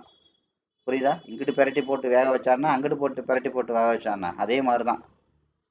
ஒரு பேட்டர்னோட இங்கேருந்து இங்கே கொண்டு வந்தாங்க, கவனிங்க, இங்கே கொண்டு வந்தாங்க. இப்போ இதை இப்போ இருந்து என்ன பண்ணுறாங்க, இப்போ இங்கேருந்து இதை தொடர்றதுக்கு கொண்டு போயிட்டுருக்காங்க. அப்போ என்ன பண்ணக்கூடாது, கொண்டு போகும்போது என்ன பண்ண, கீழே உள்ள எந்த லைனுமே உடைக்கக்கூடாது. அதான் அர்த்தம். இதை தாண்டி இங்கே வந்துட்டா, இங்கேருந்து இங்கே வரைக்கும் கொண்டு போயிட்டாங்களா, இப்போ என்ன பண்ணக்கூடாது, கீழே இதுக்கு வரீங்க, இங்கே ஒரு லைன் இருக்குது, இங்கே ஒரு லைன் இருக்குது. அப்போ இது 2 லைனுக்குள்ளேயும் வரலாம், இதை தாண்டி வரக்கூடாது. அப்போ லைனாக பார்க்கும்போது என்ன பண்ணலாம், தனித்தனியாக பார்க்கும்போது இதை தாண்டி வந்துச்சுன்னா என்ன ஆகும், இந்த லைனுக்கு வந்துடும் அப்படின்னு அர்த்தம். அவ்வளோதான் விஷயம். சரி, இப்போ இது இன்னும் மேலே தான் போகுதுன்னா என்ன பண்ண போகுது, ஆட்டோமேட்டிக்காக ஏற்கனவே உள்ள லைன் எங்கே இருக்குது, மேலே உள்ள லைனை பாருங்கள், இங்கே ஒரு லைன் இருக்கா, இங்கே ஒரு லைன் இருக்கா. அப்போ என்ன பண்ணணும், முதல்ல இங்கே இருக்கிற மார்க்கெட்டு இதை தாண்டி வெளியில் கொண்டு போகணும். அப்போ தான் இந்த லைனுக்கு போகும், இதை தாண்டி கொண்டு போனால் தான் இந்த லைனுக்கு போகும். அவ்வளோதான் விஷயம். லைன்லாம் பாருங்கள், பெரிய பெரிய கம்பு சுற்றுற வேலையெல்லாம் இங்கே ஒன்றும் கிடையாது. ரொம்ப யதார்த்தம் தான். உங்களுக்கு புரியணுங்கிறதுக்காக நான் உடச்சி எல்லா ஆங்கிள்லையும் அதை காட்டணுங்கிறதுக்காக தான் கேண்டிலாக பேசுகிறேன், பேட்டர்னாக பேசுகிறேன், ட்ரெண்டாக பேசுகிறேன், பவுண்டரியாக பேசுகிறேன், மாற்றி மாற்றி மாற்றி மாற்றி உங்களுக்கு அதில் உள்ளதை காட்டுறேன். அதை இப்போ சொல்லுவாங்கல்ல, உங்களுக்கு நீங்கள் எத்தனை பேருக்காவது சொல்லியிருப்பாங்கன்னு தெரில, நிறைய ஸ்கூல்லலாம் சொல்லுவாங்க, கொஸ்டினை எப்படி வேணாலும் கேட்பாங்க மாற்றி மாற்றி, ஆனால் ஆன்சர் இதுதான், ரொம்ப கவனமாக இருக்கணும் அப்படின்னு சொல்லுவாங்க. நம்ம பப்ளிக் எழுதும் போதெல்லாம் ரொம்ப பயம் காட்டுவாங்க. புரியுதா? அதெல்லாம் நினச்சி பார்க்குறது உண்டு. புரியுதா? அது நான் படித்த ஸ்கூல்லலாம் என்னது, கிறிஸ்டின் ஸ்கூல்னால ரொம்ப ரொம்ப டெடிக்கேட்டடாக இருப்பாங்க, பயங்கரமாக ட்ரெயின் பண்ணுவாங்க. இப்படி பண்ணணும் அப்படி பண்ணணும் அதெல்லாம் என்ன மாதிரி ஏமாத்திருக்காங்கலாம் இப்போ பார்க்கும்போது தான் எனக்கெல்லாம் தோணுது. என்னடா நம்மளை இப்படி ஏமாத்திருக்காங்களே வாழ்க்கையில. எப்படி ஏமாத்துவாங்கன்னா 10th படிக்கும்போது நீ 10th மட்டும் படிச்சிட்டினா அவ்வளோதான். இதான் முதல்ல உனக்கு முதல் பப்ளிக் எக்ஸாம். நீ 10th மட்டும் சூப்பராக படிச்சிரு. இதை வச்சு தான் உன் லைஃபே இருக்கு அப்படிம்பானுங்க. சரி சந்தோஷம்டா அப்படின்னு சொல்லிட்டு 10th தானே படிக்கணும் நல்லா படிச்சிருவோன்னு படிக்கிறது. அடுத்து அடுத்து 11th 12th போகும்போது அங்கே உள்ளவன் என்ன சொல்லுவான் தெரியுமா? ஐயோ மன்னிக்கணும், குரு வந்து அப்படி அவமரியாதை பேசக்கூடாது, ரியலி சாரி. அவங்க அங்கே உள்ள ஸ்டாஃப் என்ன சொல்லுவாங்க தெரியுமா? நீ 12th தான் உனக்கு ரொம்ப முக்கியம் தம்பி. நீ 12th எப்படி படிக்கிறியோ இதை வச்சு தான் நீ காலேஜே கிடைக்கும் உனக்கு. காலேஜை வச்சு தான் லைஃபே தெரியல அப்படிம்பாங்க. 12th தான் ரொம்ப முக்கியம். நீ 10th கூட அஜாக்கிரதை ஏனோ தானே இருந்துடலாம். 12th மார்க் வச்சு தான் அட்மிஷனே கிடைக்கும்பாங்க. இது என்னடா அது அப்படின்னு 12th ஒழுங்கா படிப்போம். 12th படிச்சுட்டு அதுக்கடையில் அந்த சினிமாலாம் பார்க்கும்போது காலேஜ்னாலே ஜாலியாக இருக்கும், அரட்டை அடிப்பாங்க, அங்கே சுற்றுவாங்க இங்கே சுற்றுவாங்க, நல்லா இருக்கும் அப்படின்னு நினைக்கிற மாதிரி. ஓ அவ்வளோதான் 12th முடிச்சிட்டினா நீ லைஃபே செட்டில் அப்படின்னு வச்சுக்கோ அப்படிம்பாங்க 12th படிக்க வைக்கிறதுக்காக. அடுத்து என்ன பண்ணுவாங்க, ஆட்டோமேட்டிக்காக அடுத்து காலேஜ் வருவோம். காலேஜ் போனோடனே அவங்க என்ன ஸ்டாஃப்லாம் என்ன சொல்லுவாங்க, தம்பி நீ இது வரைக்கும் இப்படி வேணாலும் இருந்திருக்கலாம், இங்கே நீ எப்படி படிக்கிறியோ இதை வச்சு தான் தம்பி உனக்கு வேலையே கிடைக்க போதும்பாங்க. என்னடா அது 10thலேயே முடிஞ்சுன்னா அவ்வளோதான் லைஃப் செட்டில்னாங்க. அடுத்து 12th முடிச்சா அது அவ்வளோதான்னாங்க. இங்கே வந்தோன்னு என்ன சொல்லுவாங்க, இங்கே நீ எப்படி படிக்கிறியோ அதை வச்சு தான் வேலையே கிடைக்கும்பாங்க. இங்கே இங்கே வச்சு தான் தம்பி வேலையே. உனக்கு இதுக்கு முன்னாடி நீ எப்படி படிச்சிருந்தாலும் படிச்சது பிரச்சனை இல்லை, இங்கே தான் வேலையேன்னு அவங்க சொல்லுவாங்க. அதாவது என்ன அர்த்தம், அவங்கவுங்க கடமையை கழிச்சு விட்டா சரிங்கிற மாதிரி பேசுவாங்க. அதான் உண்மை. புரியுதா? வேலையே அவ்வளோதான்பாங்க.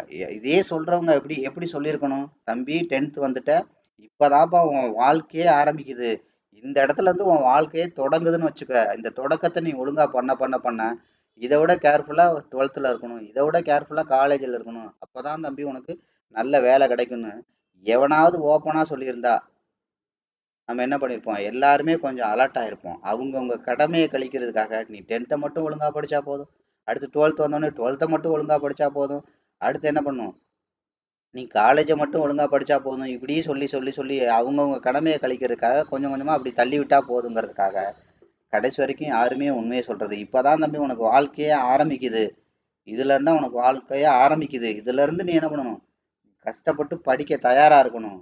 அடுத்த ஒரு 10 15 வருஷம் நீ கடுமையா உழைக்க தயாரா இருந்தீங்கன்னா தான் உனக்கு வாழ்க்கை நல்லா இருக்கும் அப்படின்னு சொன்னா எல்லாருமே அலர்ட் ஆயிருப்பாங்க. இப்படி யாருமே சொல்றது இல்ல. அவங்கவுங்க வேலை முடிஞ்சா சரி அப்படிங்கிற மாதிரி என்ன பண்ணாங்க, இதை முடிச்சா ஈஸியாரும், இதை முடிச்சா ஈஸியாரும், இதை முடிச்சா ஈஸியாருன்னு இப்படி எல்லா இடத்துலையும் சொல்ல சொல்ல அவங்க என்ன நினைப்பாங்க, ஸ்டூடெண்ட் இவங்களுக்கு எப்போ பார்த்தாலும் வேலையே தான். அப்போ நம்ம இனிமேல் இதை சீரியஸாகவே எடுத்துக்க வேண்டாம். 10th முடிச்சா சூப்பராக இருக்குன்னு 12th சொன்னாங்க, 12th தான் அதுன்ற இதை சொல்கிறாங்க, இங்கே காலேஜ் ஜாலியாக இருக்குன்னு இங்கே வந்தால் இவரும் அதை தயார் சொல்கிறாரு அப்படின்னு நினச்சிட்டு என்ன பண்ணுவாங்க, நிறைய பேருக்கு அதை சீரியஸ்னஸ் போயிடும். இனிமே தான் உன் வாழ்க்கையில் நீ உன் கஷ்டமே ஆரம்பிக்க போகுது, இனிமே தான் நீ ஜாக்கிரதையாக இருக்கணும்னு யாராவது ஓப்பனாக சொல்லியிருந்தா இந்த இந்த லைஃப்பில் நிறைய பேர் ஜெயிச்சிருப்பாங்க. அதை தான் நான் சொல்கிறேன். ஸ்டாக் மார்க்கெட்டுங்கிறது இப்படி இல்லை, இதுதான் இது அப்படின்றத நான் அடிச்சு ஏன் திரும்ப திரும்ப சொல்கிறேன் தெரியுமா, வெளிப்படையா ஓப்பனா ஏன் சொல்றேன் தெரியுமா, இந்த உண்மை தெரிஞ்சுக்கிட்டாவது நீங்க இருங்க. ஏன்னா உண்மை தெரியாம சூப்பரா சம்பாதிச்சலாம், லட்சத்துல சம்பாதிக்கலாம், கோடியில சம்பாதிக்கலாம்னு எல்லா பயிலும் அதைத்தான் சொல்றான். நான் ஓப்பனா சொல்ற காரணம் தெரியுமா, உண்மைதான். நீங்க நம்பினாலும் நம்பலைனாலும் உண்மைதான். இந்த டெக்னிக்கல் ஃபண்டமெண்டல்லாம் வச்சுட்டு நீங்க நயா பைசா சம்பாதிக்க முடியாது. நான் ஓப்பனா சொல்றேன். அதனாலதான் நான் சொல்றது உண்மைன்னு நான் சொல்றேன். ஏமாறாதீங்க. இதை வச்சு சம்பாதிச்சிடலாம், இந்த ட்ரைனிங் முடிச்சா சம்பாதிச்சிடலாம், இந்த இது படிச்சு முடிச்சா கண்டிப்பா முடியாது. வெற்றிங்கிறது அதெல்லாம் சொன்னல 10th 12th மாதிரி தான், அதை வச்சு கிடையாது. அதெல்லாம் தேவை. ஆனா அதை மட்டுமே வேலை கிடைக்கும், அதை மட்டுமே லைஃபுக்கு உதவாது. அடுத்து என்ன பண்ணுவாங்க, காலேஜில் சொல்லுவாங்க நீ காலேஜை மட்டும் படி, ஜாலியா இருக்கலாம்பாங்க. புரியுதா? அதுக்கப்புறம் என்ன பண்ணுவாங்க, வேலை வேலை தேடி நாயா அலையணும். அதெல்லாம் ஒருத்தரும் சொல்ல மாட்டாங்க. தம்பி நீங்க படிக்கிற படிப்புக்கெல்லாம் வேலைக்கும் படிப்புக்கும் சம்மந்தம் இல்லை தம்பி. இப்பவே நீ என்ன பண்ணு, நீ என்ன படிப்பு படிக்கிறோ அது சம்பந்தமான எக்ஸ்ட்ரா டெக்னிக்கல் ஓரியன்டாகவும் நீ படிச்சு வச்சுக்க. ஏதாவது நீ ஒரு பிகாம் படிக்கிறியா, ஒரு டேலி படிச்சு வச்சுக்க, இல்லை ஒரு ஒரு கம்ப்யூட்டர் கோர்ஸ் படிச்சு வச்சுக்க, இல்லை வேலைக்கு தேவையானது எல்லாமே எக்ஸ்ட்ரா என்னெல்லாம் இருக்கோ நீ படிச்சு வச்சுக்க. இல்லை இன்னைக்கு நீ பிகாம் படிக்கிறியா, கவர்மெண்ட் வேலைக்கு போறியா, ஃபர்ஸ்ட் செமஸ்டர்லேருந்தே டெய்லி ஒரு 1 hour டிஎன்பிஎஸ்சிக்கு படிச்சுக்கிட்டே வா. இப்படியெல்லாம் யாருமே சொல்ல மாட்டாங்க. அதான் சொல்றல, அவங்க வேலை முடிஞ்சா சரி அப்படிங்கிற மாதிரி தான் நம்மளை என்ன பண்ணுவாங்க. அதான் நான் சொன்னேன், நல்ல வேலைக்காரனா தான் உருவாக்குவாங்க. அடுத்து என்ன பண்ணணும், நாயா திரியணும். ஒரு கவர்மெண்ட் எக்ஸாம் போகணும், இவன் எப்போ உட்காந்து புக் எடுப்பான் தெரியுமா, டிகிரி எல்லாம் முடிச்சுட்டு அதுக்கப்புறம் தான் டிஎன்பிஎஸ்சிக்கே போவான்.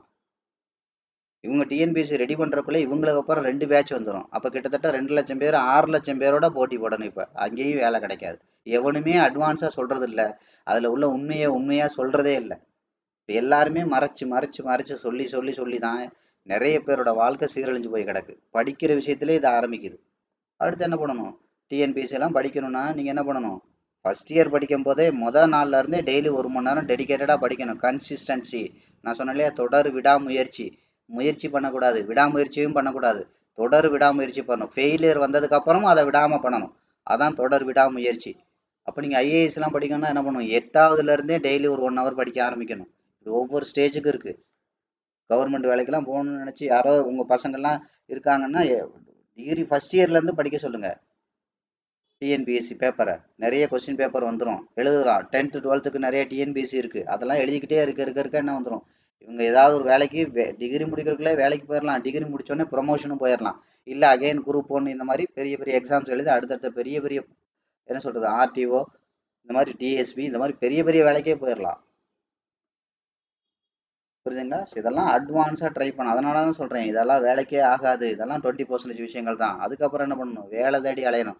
வேலைக்கு போனால் தான் அவன் சொல்லுவான். அங்கே வைப்பான் ஒரு அதிர்ச்சி. அங்கே தான் ஹைலைட்டே இருக்குது. தம்பி, இதெல்லாம் வேலைக்கே ஆகாதுப்பா, இதை வச்செல்லாம் வேலை கொடுக்க முடியாதுப்பா, ஏதாவது எக்ஸ்பீரியன்ஸ் இருக்காப்பான்னு கேட்பான். புரியுதா? என்னடா அதுன்னுப்பா. வேலையே இல்லை, எப்படிடா எக்ஸ்பீரியன்ஸ் இருக்குது? அது உன் பிரச்சனை. நீ எங்கேயாவது போய் ஏதாவது எக்ஸ்பீரியன்ஸை தேடிக்கிட்டு வா அப்படிம்பான். புரியுதா நான் சொல்கிறது? படித்தது இன்ஜினியரிங்காக இருக்கும், பார்க்குற வேலை எக்ஸ்பீரியன்ஸுக்காக. சரி போய் எங்கேயோ ஒரு வேலை பார்ப்போம்னு பார்ப்போம், அவன் 7,000 ரூபா சம்பளம் தருவான். இவங்க என்ன பண்ணுவாங்க? வீட்டில் கடனை உடனே வாங்கி லட்சங்களில் கோடிகளை, அதாவது என்னது சொல்லுவாங்க இல்லையா, பணம் வந்து என்ன சொல்கிறது, படித்தா நீ என்னது கல்வி செல்வம் அழியாத செல்வம் அப்படிம்பாங்க. ஆனால் அந்த செல்வம் கிடைக்கிறதுக்கு நீங்கள் இருக்கிற செல்வத்தெல்லாம் அழிச்சாதான் கல்வி செல்வமே கிடைக்கும். அந்த லட்சணத்தில் இருக்குது இன்னைக்கு கல்வியோட இது. கல்வி செல்வம் வாழ்க்கையில் அழியவே அழியாதும்பானுங்க. ஒரு முகத்தை சொல்கிற கரெக்டு. அதுக்கு இருக்கிற வீடு வாசல்லாம் இருக்கிற செல்வத்தை அழிச்சிட்டுல இந்த செல்வத்தை பண்ண வேண்டியது இருக்கு. இருந்தாலும் என்ன பண்ணுவாங்க தெரியுமா? நம்மளால தான் சொல்லி வச்சிருக்காங்களே, கல்வி செல்வம் அழியாதுன்னு.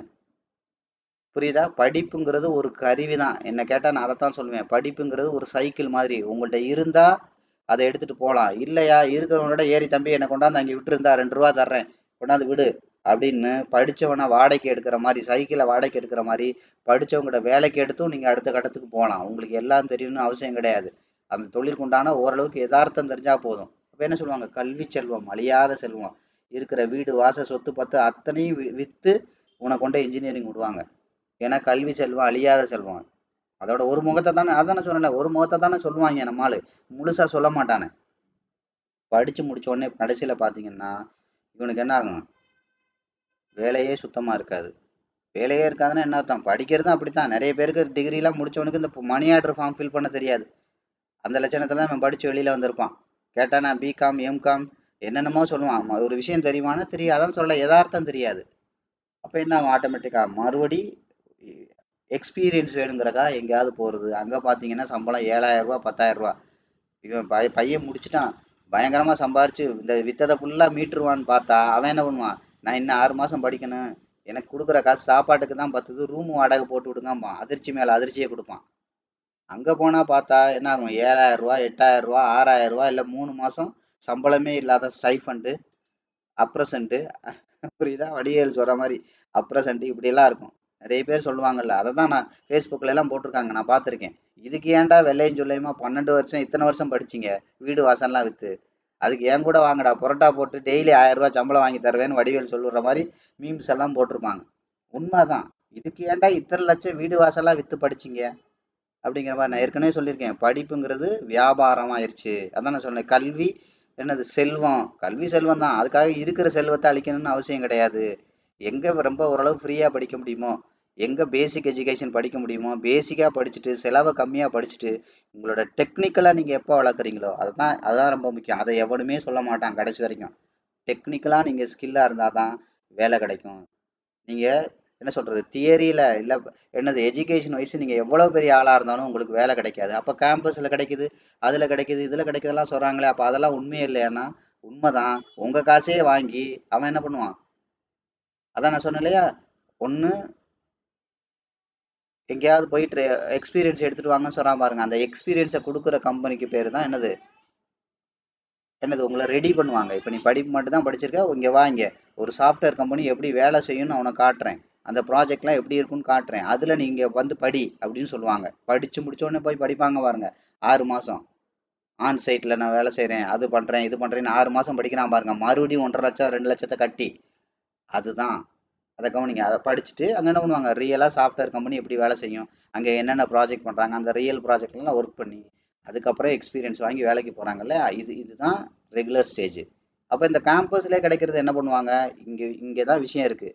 அந்த இங்கே போய் தனியாக வெளியில் 6 மாதம் படிக்கிறீங்க பார்த்தீங்களா, அதுக்கு உண்டான காசெல்லாம் சேர்த்து இவன் என்ன பண்ணுவான், ஃபீஸ் கட்டும் போதே சேர்த்து மொத்தமாக வாங்கிட்டு லாஸ்ட் செமஸ்டர் இருக்கையில் அந்த மாதிரி கம்பெனி வர வச்சு ஒரு 10 பேரை வேலைக்கு எடுக்கிற மாதிரி எடுத்து அவனை அங்கே ட்ரெயின் பண்ணி 2 இடத்துலையும் ட்ரைனிங் இல்லைன்னா போக முடியாது. வேலை பார்க்க தெரியாமனா எங்கேயுமே கூட்டு போவானா, கூட்டு போக மாட்டான். அப்போ என்ன பண்ணுவாங்க, காலேஜ்லேயே 100 பேர் படிக்கிறான்னா நீங்கள் 10 பேர் செலக்ட் ஆகிருக்கலப்பா தம்பின்னு சொல்லி, ஆனால் 100 பேருக்கும் வேலை கிடச்சிருன்னு 100 பேர்கிட்டையும் காசை வாங்கிட்டு 10 பேரை மட்டும் செலக்ட் பண்ணி 10 பேரை மட்டும் ஆன்சைட்டில் ரெடி பண்ணி காலேஜ் முடிக்கும் போதும் அவன் வேலை கையில் வரும்போது ரெடி பண்ணி இவங்கெல்லாம் இந்த கம்பெனியில் வேலை கிடச்சிருச்சு அப்படின்னு சொல்லி மிச்சம் 90 பேரை ஏமாத்துறது. புரியுதா? இதுதான் காலேஜில் கேம்பஸ். புரியுதா நான் சொல்கிறது?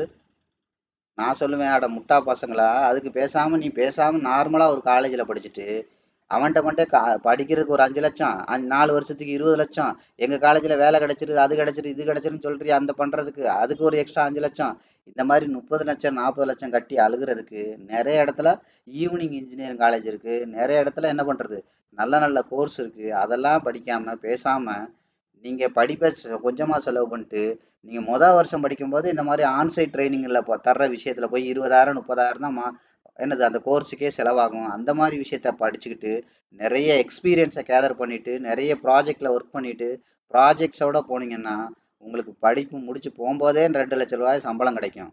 இதை எவனாவது சொல்லுவானா? சொல்ல மாட்டான். ஏன்? பின்னாடி இவ்வளோ பெரிய மார்க்கெட்டிங் நடக்குது. அதான் நான் சொன்னேன், கடைசி வரைக்கும் எவனுமே சொல்ல மாட்டான், யதார்த்தத்தை சொல்ல மாட்டான்.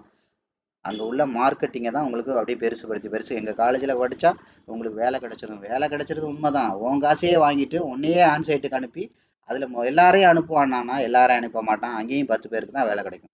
அந்த 10 பேர் அங்கே போர்டு வச்சோடனே நம்ம என்ன பண்ணிடுறோம், பேனர் ஃப்ளக்ஸ் வச்சோடனே இந்த காலேஜில் கேம்பஸ் இன்டர்வியூ இருக்கான், படித்து முடித்தோடனே வேலை வாங்கி தந்துடுறாங்களாம், ஒரு மண்ணாங்கட்டியும் தரமாட்டான். புரியுதா? உன் காசை வாங்கிட்டு உன்னையே ஆன்சைட் ட்ரைனிங் அனுப்பி அதில் 10 பேரை செலக்ட் பண்ணி பார்த்தீங்களா நான் இவங்களுக்குலாம் வேலை வாங்கி கொடுத்துட்டோன்னு சொல்லிட்டு மிச்சம் 90 பேர் தலையில் துண்டை போட்டு விரட்டி விட்டுருவான். இதுதான் இன்னைக்கு நடக்கிறது. அப்போ யோசிச்சு பாருங்க, அப்போ எவ்வளோ பெரிய முட்டாள்தனம். இதெல்லாம் இந்த யதார்த்தத்தை எவனும் சொல்ல மாட்டான். இது எல்லா இடத்துலையும் இதான் நடக்குது. இந்த கர்மாந்திரம் தான் ஸ்டாக் மார்க்கெட்லேயும் நடக்குது. இது படித்தா பண்ணிடலாம், இதை படித்தா பண்ணிடலாம், இதை படித்தா பண்ணிடலாம்னு சொல்லுவானே ஒழிய அதில் உள்ள உண்மையை ஒரு பயனும் சொல்ல மாட்டான். கடைசி வரைக்கும் சொல்ல மாட்டான். அவனுக்கு தெரிஞ்சாதானே அவன் சொல்லுவான். அவனே அந்த மாதிரி ஒரு இடத்துல படிச்சவன் தானே, அப்போ அவன் எப்படி இருப்பான்? புரியுதா? அதனால தான் சொன்னேன், படிப்பு உங்களுக்கு பணம் சம்பாதிக்க உதவாது, வேலைக்கு போகிறதுக்கு தான் உதவும்.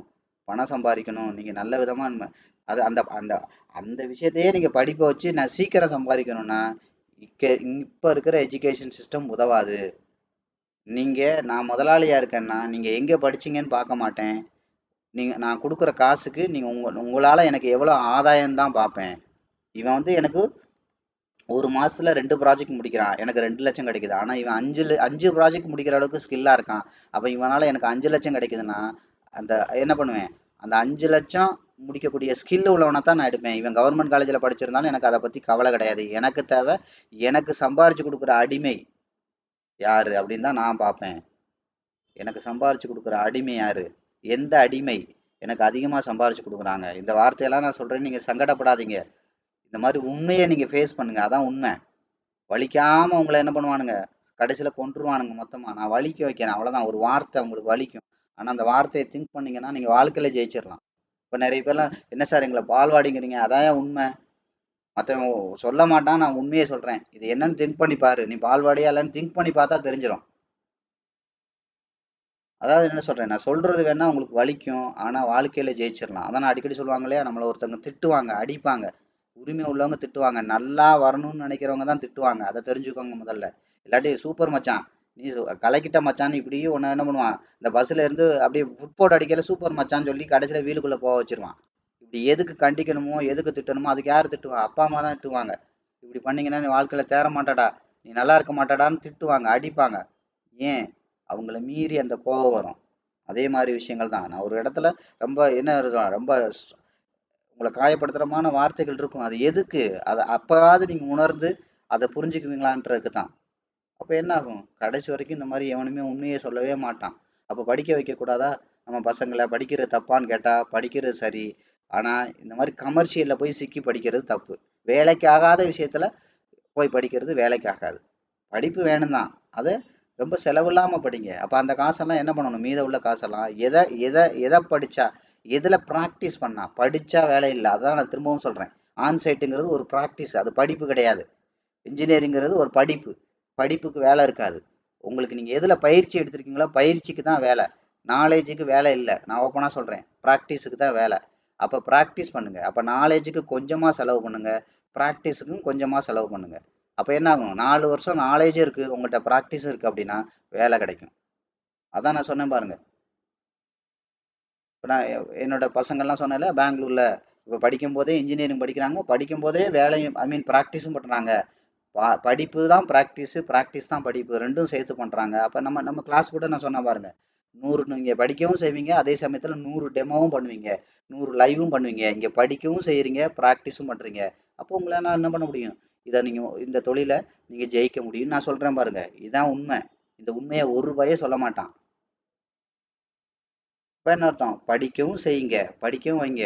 பெருமைக்காக போயிட்டு அதான் சொன்னேன்ல, இங்க படிச்சா வேலை வாங்கி தந்துடுறாங்களாம். அங்க அதெல்லாம் ஒரு ஒரு பயலும் வாங்கி தர மாட்டான். நீங்க ஸ்கில்லா இருந்தா எங்க படிச்சாலும் வேலை கிடைக்கும். இப்பல்லாம் உள்ள நடைமுறை என்ன தெரியுமா? நிறைய கம்பெனில டிகிரியே தேவையில்ல. நீங்க நல்லா தெரிஞ்சுக்கங்க. டிகிரி தேவையில்ல. அந்த ப்ராஜெக்ட்ல உங்களால ஒர்க் பண்ணக்கூடிய ஸ்கில் இருக்குன்னா, அவங்க வேலைக்கு எடுத்துக்கிறாங்க. இப்போ உலகம் அந்த மாரி மாறிக்கிட்டு வருது. அதெல்லாம் நீங்க தெரிஞ்சுக்கோங்க. கூகுள் மாரி பெரிய கம்பெனி கூட நீங்க டிகிரி இல்லனாலும் வேலைக்கு எடுக்குது. ஸ்கில் இருந்தால். உங்களால அந்த இத சால்வ் பண்ண முடிஞ்சால். அதனால தான் சொன்னேன். அப்ப படிங்க. படிப்பு வேணும். அதே சமயத்துல பிராக்டிஸோட சேர்த்து படிங்க. வெறும் படிப்ப மட்டும் படிக்கிற இடத்துல போகாதீங்க. இப்ப நான் சொன்னேன் இல்லையா? சும்மா சொல்லி தருவான். அது திங்கட்கிழமை கூட அந்த சார்ட்ல வேலை செய்யாது. அந்த மாரி இடத்துல போய் கோர்ஸ் படிக்காதீங்க. வேலைக்கு ஆகாது. உங்களோட சேர்ந்து அவன் பிராக்டிஸ் பண்றான் வைக்கிறானா உங்கள, அந்த மாரி இடத்துல போய் படிங்க. அப்ப என்ன ஆகுது? நீங்க படிக்கிறது படிக்கவும் செய்றீங்க, பிராக்டிஸும் பண்றீங்க. அப்ப என்ன ஆகுது? அனுபவமும் இருக்கு, அறிவும் இருக்கு. வேலைக்கு போனவொன்னே என்ன கேட்பான்? "தம்பி எக்ஸ்பீரியன்ஸ் இருக்காப்பா?" அப்படின்னு தான் கேட்பான். அதான் நான் சொன்னேன்ல, நான் ஓனரா இருந்தா எனக்கு சம்பாரிச்சு குடுக்குறவன், அதிகமா சம்பாரிச்சு குடுக்குற அடிமை தான் எனக்கு தேவை. அடிமைன்னா என்ன அர்த்தம்? நான் நான் லீவ் குடுத்தா தான் அவன் லீவே எடுக்கணும். ஏதாவது ஏடாகூடம் பண்ணான்னா அவன வேலைய விட்டு தொரத்தி விட்டுருவேன். இதான் உண்மை. அப்ப எனக்கு அதிகமா சம்பாரிச்சு குடுக்குற அடிமை தான் எனக்கு தேவை. அந்த அடிமை நல்ல அனுபவம் உள்ள அடிமையா இருந்தா எனக்கு ரொம்ப நல்லது. அனுபவமே இல்லாத அடிமையை வச்சுக்கிட்டு நான் அவனுக்கு வேலைக்கெல்லாம் சொல்லி கொடுத்துட்டு இருக்க முடியாது. அதனால தான் என்ன பண்றாங்க? படிச்சு முடிச்ச உடனே கன்சல்டன்சி அப்படின்னு சொல்றாங்க. அப்படி சூப்பரா இருக்கா அந்த வார்த்தை? கன்சல்டன்சி. படிச்சு முடிச்ச உடனே இந்த கன்சல்டன்சி மூலமா வேலைக்கு அப்ளை பண்ணுங்க அப்படின்னு சொல்லுவாங்க ஐடி கம்பெனிலாம். அப்ப என்ன பண்ணுவான்? அங்க போனீங்கன்னா அவன் சொல்லுவான், தம்பி நீ வச்சிருக்க வேலைக்கு பார்த்தீங்கன்னா உன்னை என்ன பண்ணுவாங்க?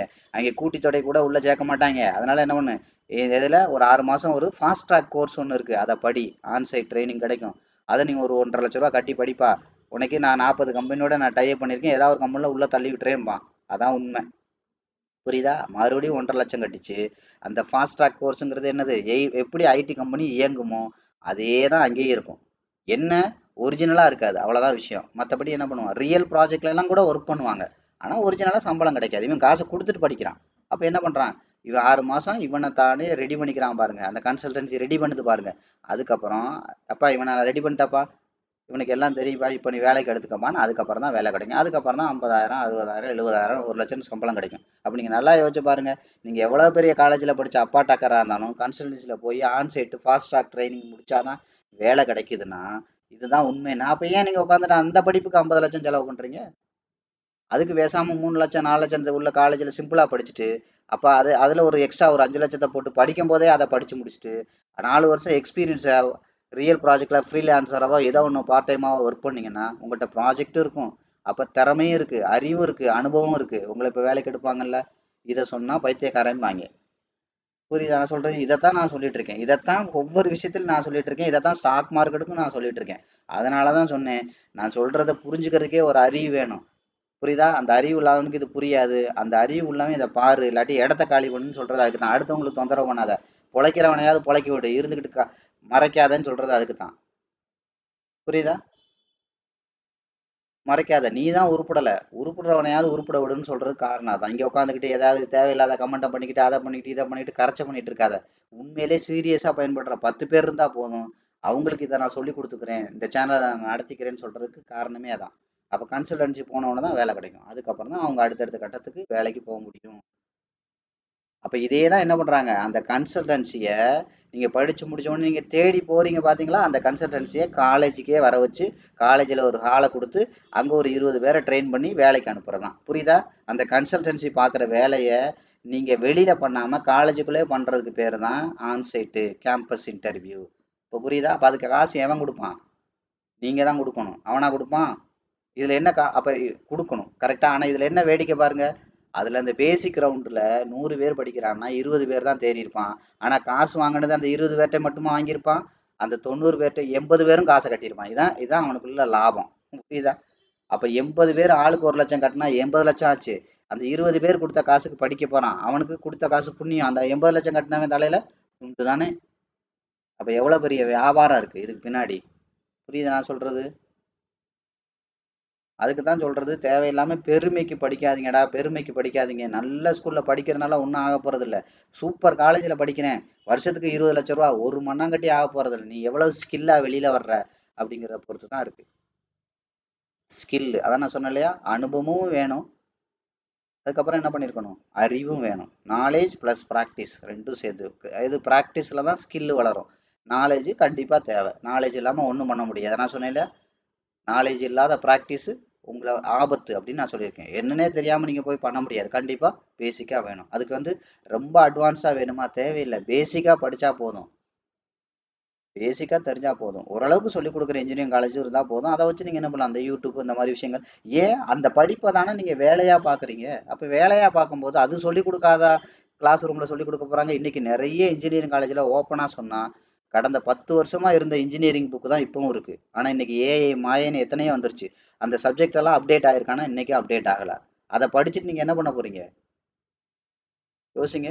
10 வருஷம் என்ன ஃபீல்டுல இருந்துச்சோ, ஐடி கம்பெனில என்ன இது பெரிய பெரிய சாஃப்ட்வேர் இருந்துச்சோ, அதை பத்தி தான் அதை தான் இன்னைக்கே நீங்க படிக்கிறீங்க. அதை படிச்சுட்டு போனா வேலைக்கு எடுப்பானா?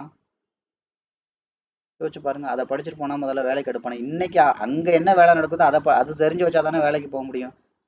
எனக்கு மாட்டு வண்டி தாங்க ஓட்ட முடியும், கார்லாம் ஓட்ட தெரியாது, இதை வச்சுக்கிட்டு எனக்கு கார் ஓட்டுற வேலை கொடுங்கன்னா கொடுப்பானா? டேய் மாட்டு வண்டியா, லூசு பேல, இதெல்லாம் 20 வருஷத்துக்கு முன்னாடி இருந்துச்சுடா எங்க தாத்தா காலத்துல. இங்க கார் டிரைவர் தாண்டா வேலைக்கு ஆள் எடுக்கிறோம், போட கிளம்புடான்னு சொல்லுவோமா சொல்ல மாட்டோமா? இது எப்படி இது சொல்லும் போது காமெடியா இருக்கா? நிஜத்துல அதுதான் காமெடி. நீ படிச்ச படிப்புலாம் தம்பி இப்பெல்லாம் எங்க ஐடி கம்பெனில இல்லவே இல்லை. இப்ப டோட்டலி நாங்க வேற சாஃப்ட்வேர்ல ஒர்க் பண்ணிட்டு இருக்கோம், வேற ப்ராஜெக்ட்ல பண்ணிட்டு இருக்கோம். நீ படிச்சுட்டு கோல்டு மெடலா? அந்த மெடலா நீயே கழுத்துல மாட்டிட்டு கிளம்பு அப்படின்னு தான் சொல்லுவான். இந்த உண்மையெல்லாம் ஒருத்தனும் சொல்ல மாட்டான். புரியுதா? அதனாலதான் சொன்னேன், கூட்டத்தோட கூட்டமா இருக்காதீங்க, காணாம போயிருவீங்க. கூட்டத்தை விட்டு வெளியில இருந்து திங்க் பண்ணுங்க. நான் சொன்னேன் இல்லையா, ஒன்னும் உயரத்துல இருந்து திங்க் பண்ணுங்க, இல்ல உயரத்துலன்னா என்னது, ஒரு பணக்காரனோட ஸ்டாண்டர்ட்ல திங்க் பண்ணுங்க, உங்களுக்கு புரியும். இல்லைன்னா என்ன பண்ணுங்க, தள்ளி நின்னாவது அதை பாருங்க, புரியும்னு நான் சொன்னேன். ஸ்டாக் மார்க்கெட் கூட என்ன சொன்னேன், பணக்காரனோட பார்வையில பாருங்க, புரியும். இல்லையா, இந்த தொழிலை விட்டுட்டு ஓரமா போய் நின்று என்ன நடக்குது நான் சொன்னதெல்லாம் திங்க் பண்ணி பாருங்க. மார்க்கெட்டுக்குள்ளே இருந்துகிட்டு பண்ணாதீங்க, வெளியில போங்க. இப்ப நான் இவ்வளவு விஷயங்கள் இவ்வளவு வீடியோல சொல்லியிருக்கேன்ல, இதெல்லாம் இந்த தொழிலுக்கு முழுக்கு போட்டுட்டு தனியா உட்காந்து ஒரு 6 மாசம் நான் சொன்னதெல்லாம் உண்மையா பொய்யான்னு திங்க் பண்ணி பாருங்க. மார்க்கெட்டுக்கு வெளியில இருந்து திங்க் பண்ணி பாருங்க. ஐயோ மார்க்கெட்டுக்குள்ள ஒரு ஆளா இருந்துகிட்டு திங்க் பண்ணாதீங்க, அதை உங்களால விட்டு கொடுக்க முடியாது. வெளியில திங்க் பண்ணுங்க, நான் சொன்ன உண்மையெல்லாம் புரியும். இல்லையா, பணக்காரனோட பார்வையில திங்க் பண்ண. அதனால சொன்னேன், ஒன்னும் உயரமா இருந்து திங்க் பண்ணு. பணக்காரன் எப்பவுமே ஃபியூச்சரை திங்க் பண்ணி பிரசண்டா டிசைன் பண்ணுவான். ஒன்னும் அந்த பார்வையில இரு. இல்லையா, அதை விட்டு விலகி இருந்து திங்க் பண்ணு. அவன் வியாபாரமா பாக்குறான்ல, நீ கணக்கு போடு. நான் வருஷத்துக்கு இதுக்கு இவ்வளவு போடுறேன், இதுக்கு இவ்வளவு போடுறேன், இதுக்கு இவ்வளவு போடுறேன், அப்ப மொத்தம் நான் இவ்வளவு லட்சம் செலவு பண்றேன், எனக்கு வேலை பேசிக்கா இவ்வளவு கிடைக்கும். அப்ப இதை வச்சு இந்த இதுக்கு வட்டி கூட கட்ட முடியாது. அப்ப நான் என்ன பண்ணணும்? அப்ப வேலைக்கு போறவெல்லாம் எப்படி போறான்? அப்ப இதெல்லாம் படிக்கிறான், அதுக்கு தனியா நான் இவ்வளவு முதலீடு பண்ணணும். அப்ப ஏன் இவ்வளவுக்கு இப்ப இந்த விஷயத்துக்கு இவ்வளவு பண்ணணும்? அப்ப எது பிராக்டிக்கல் ஓரியன்டா, அதுக்கு இப்பவே நல்லா செலவு பண்ணுவோம், இதுக்கு கம்மியா செலவு பண்ணுவோம், அப்ப போட்ட காசை எடுத்துடலான்னு நீயும் வியாபாரமா கணக்கு பண்ணு. அதுக்குள்ளேயே போய் மாட்டிராத. 4 பேருக்கு பேனர் வேலை வாங்கி கொடுத்துட்டேன் அப்படின்னு சொல்லி அவன் போர்டு வைக்கிறதுனால அதுல போய் நீயும் சிக்கிறாத. போர்டை பார்த்துட்டு போயிடாத. இங்கேயும் நான் என்ன சொல்றேன், கோட்டு சூட்டு போட்டிருக்கான், இந்த ஹோட்டல் நடக்குது, அந்த ஹோட்டல் நடக்குது, சூப்பரா இருக்கு ரீல்ஸ், அதுக்கு அதை பார்த்துட்டு போய் சிக்கிறாதன்னு சொல்றேன். அதைத்தான் நான் இங்கேயும் சொல்றேன். புரியுதா? கொஞ்சம் விலகி இருந்து பாருங்க அப்படின்னு நான் சொல்றேன். அப்போ என்ன பண்ணுவாங்க, 10th முடிச்சா போதும்மா, 12th முடிச்சா போதும்மா, காலேஜ் முடிச்சா போதும்மா, காலேஜ் மட்டும் தாண்டிடுறா நீ ராஜா மாதிரி இருக்கலாமா. அதுக்கப்புறம் அங்கே தான் உண்மையான வாழ்க்கையே ஆரம்பிக்குது. வேலை தடையில வேலை தடும் போது என்ன ஆகும் அடுத்து இப்படி பார்க்கல பார்த்தீங்கன்னா கொஞ்சம் கொஞ்சமா கொஞ்சம் கொஞ்சமா இப்படி என்ன ஆகுது. அதாவது என்ன அர்த்தம், தம்பி நீ 13 வயசு ஆயிடுச்சுடா, இனிமே தாண்டா உனக்கு லைஃபே ஆரம்பிக்குது. இதுல இருந்து நீ என்ன பண்ணணும், ரொம்ப கஷ்டங்களை சந்திக்கணும்டா, நிறைய டைமை போடணும்டா, அஜாக்கிரதையா இருக்கக்கூடாதுடா.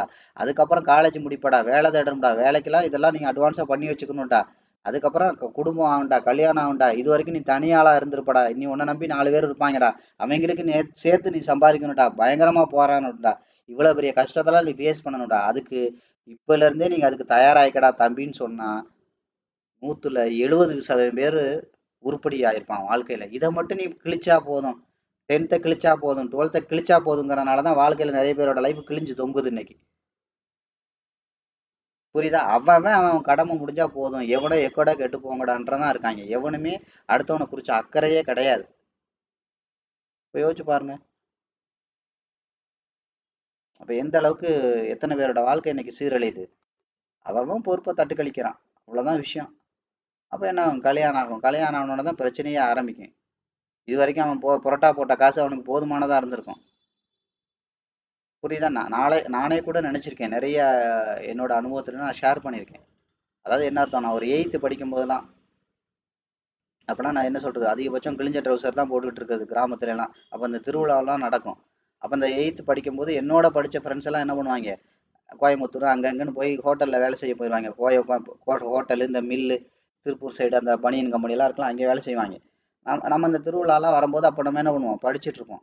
8th போட்ட கிழிஞ்ச ட்ரௌசர்லாம் போட்டுட்டு ஒரு மாதிரியா வெக்கப்பட்டு படிப்போம். அவங்க பார்த்தா என்ன பண்ணு, ஷூ போட்டு வருவாங்க, பேண்ட் போட்டு வருவாங்க, அப்படியே வருவாங்க. நான் என்ன நினைப்பேன் அப்போ, அப்போ உண்மையிலே நானே நினைச்சிருக்கேன், அப்போ நம்மளும் போனா இந்த மாதிரி சூப்பரா இருக்கலாமே, என்னத்தை படிக்கிறோம் அப்படின்ற மாதிரிலாம் தோணி இருக்கு, நிறைய டைம் தோணி இருக்கு. உண்மையே சொல்றேன், நிறைய டைம் தோணி இருக்கு. இன்னைக்கு அவங்களெல்லாம் அப்படியே திரும்பி பார்த்தா அவங்க எல்லாம் கிழிஞ்ச ட்ரௌசரோட தொங்குறாங்க, நார கிழிஞ்சு தொங்குது. இன்னைக்கு பார்த்தா நம்ம சந்ததியே செட்டில். புரியுதா விஷயம். அதான் சொல்றேன். இந்த உண்மை தெரிஞ்சவன் பொழைச்சுக்கிறான், அட்வான்ஸா தெரிஞ்சவன். தெரியாதவன் என்ன பண்றான், ப்ரெசன்ட்லி இது இது இதை பண்ணா போதும் சூப்பர் ஆயிரும், இதை பண்ணா சூப்பர் ஆயிரும், இதை பண்ணா சூப்பர் ஆயிரும்னு சொல்லி அதுல போய் மாட்டிக்கிறான். அப்ப என்னாச்சு, அன்னைக்கு அவங்க வாங்கின சம்பளம் 800 ரூபா 600 ரூபாங்கிறது அன்னைக்கு அவங்களுக்கு பெருசா தெரிஞ்சிருக்கு, அதுலயே அவங்க சிக்கிட்டாங்க, பெருசா தெரிஞ்சிருக்கு. ஆனா இதுவே வாழ்க்கைக்கு போதுமா, நாளைக்கு கல்யாணம் ஆனோம்னா போதுமா, புரியுதுங்களா, அதுக்கு கூட புள்ள குட்டியை படிக்க வைக்கிறதுக்கு போதுமானா, இன்னைக்கு வாழ்க்கை முழுதும் போராட்டம் ஆயிருது. புரியுதா. பேண்ட கழட்டமே இன்னைக்கு கைலியோட தெரிய ஆரம்பிச்சிட்டான். அப்ப எது எந்த ஸ்டேஜ்ல வேணுங்கிறத அட்வான்ஸா சொல்ல ஆரம்பிக்கணும்.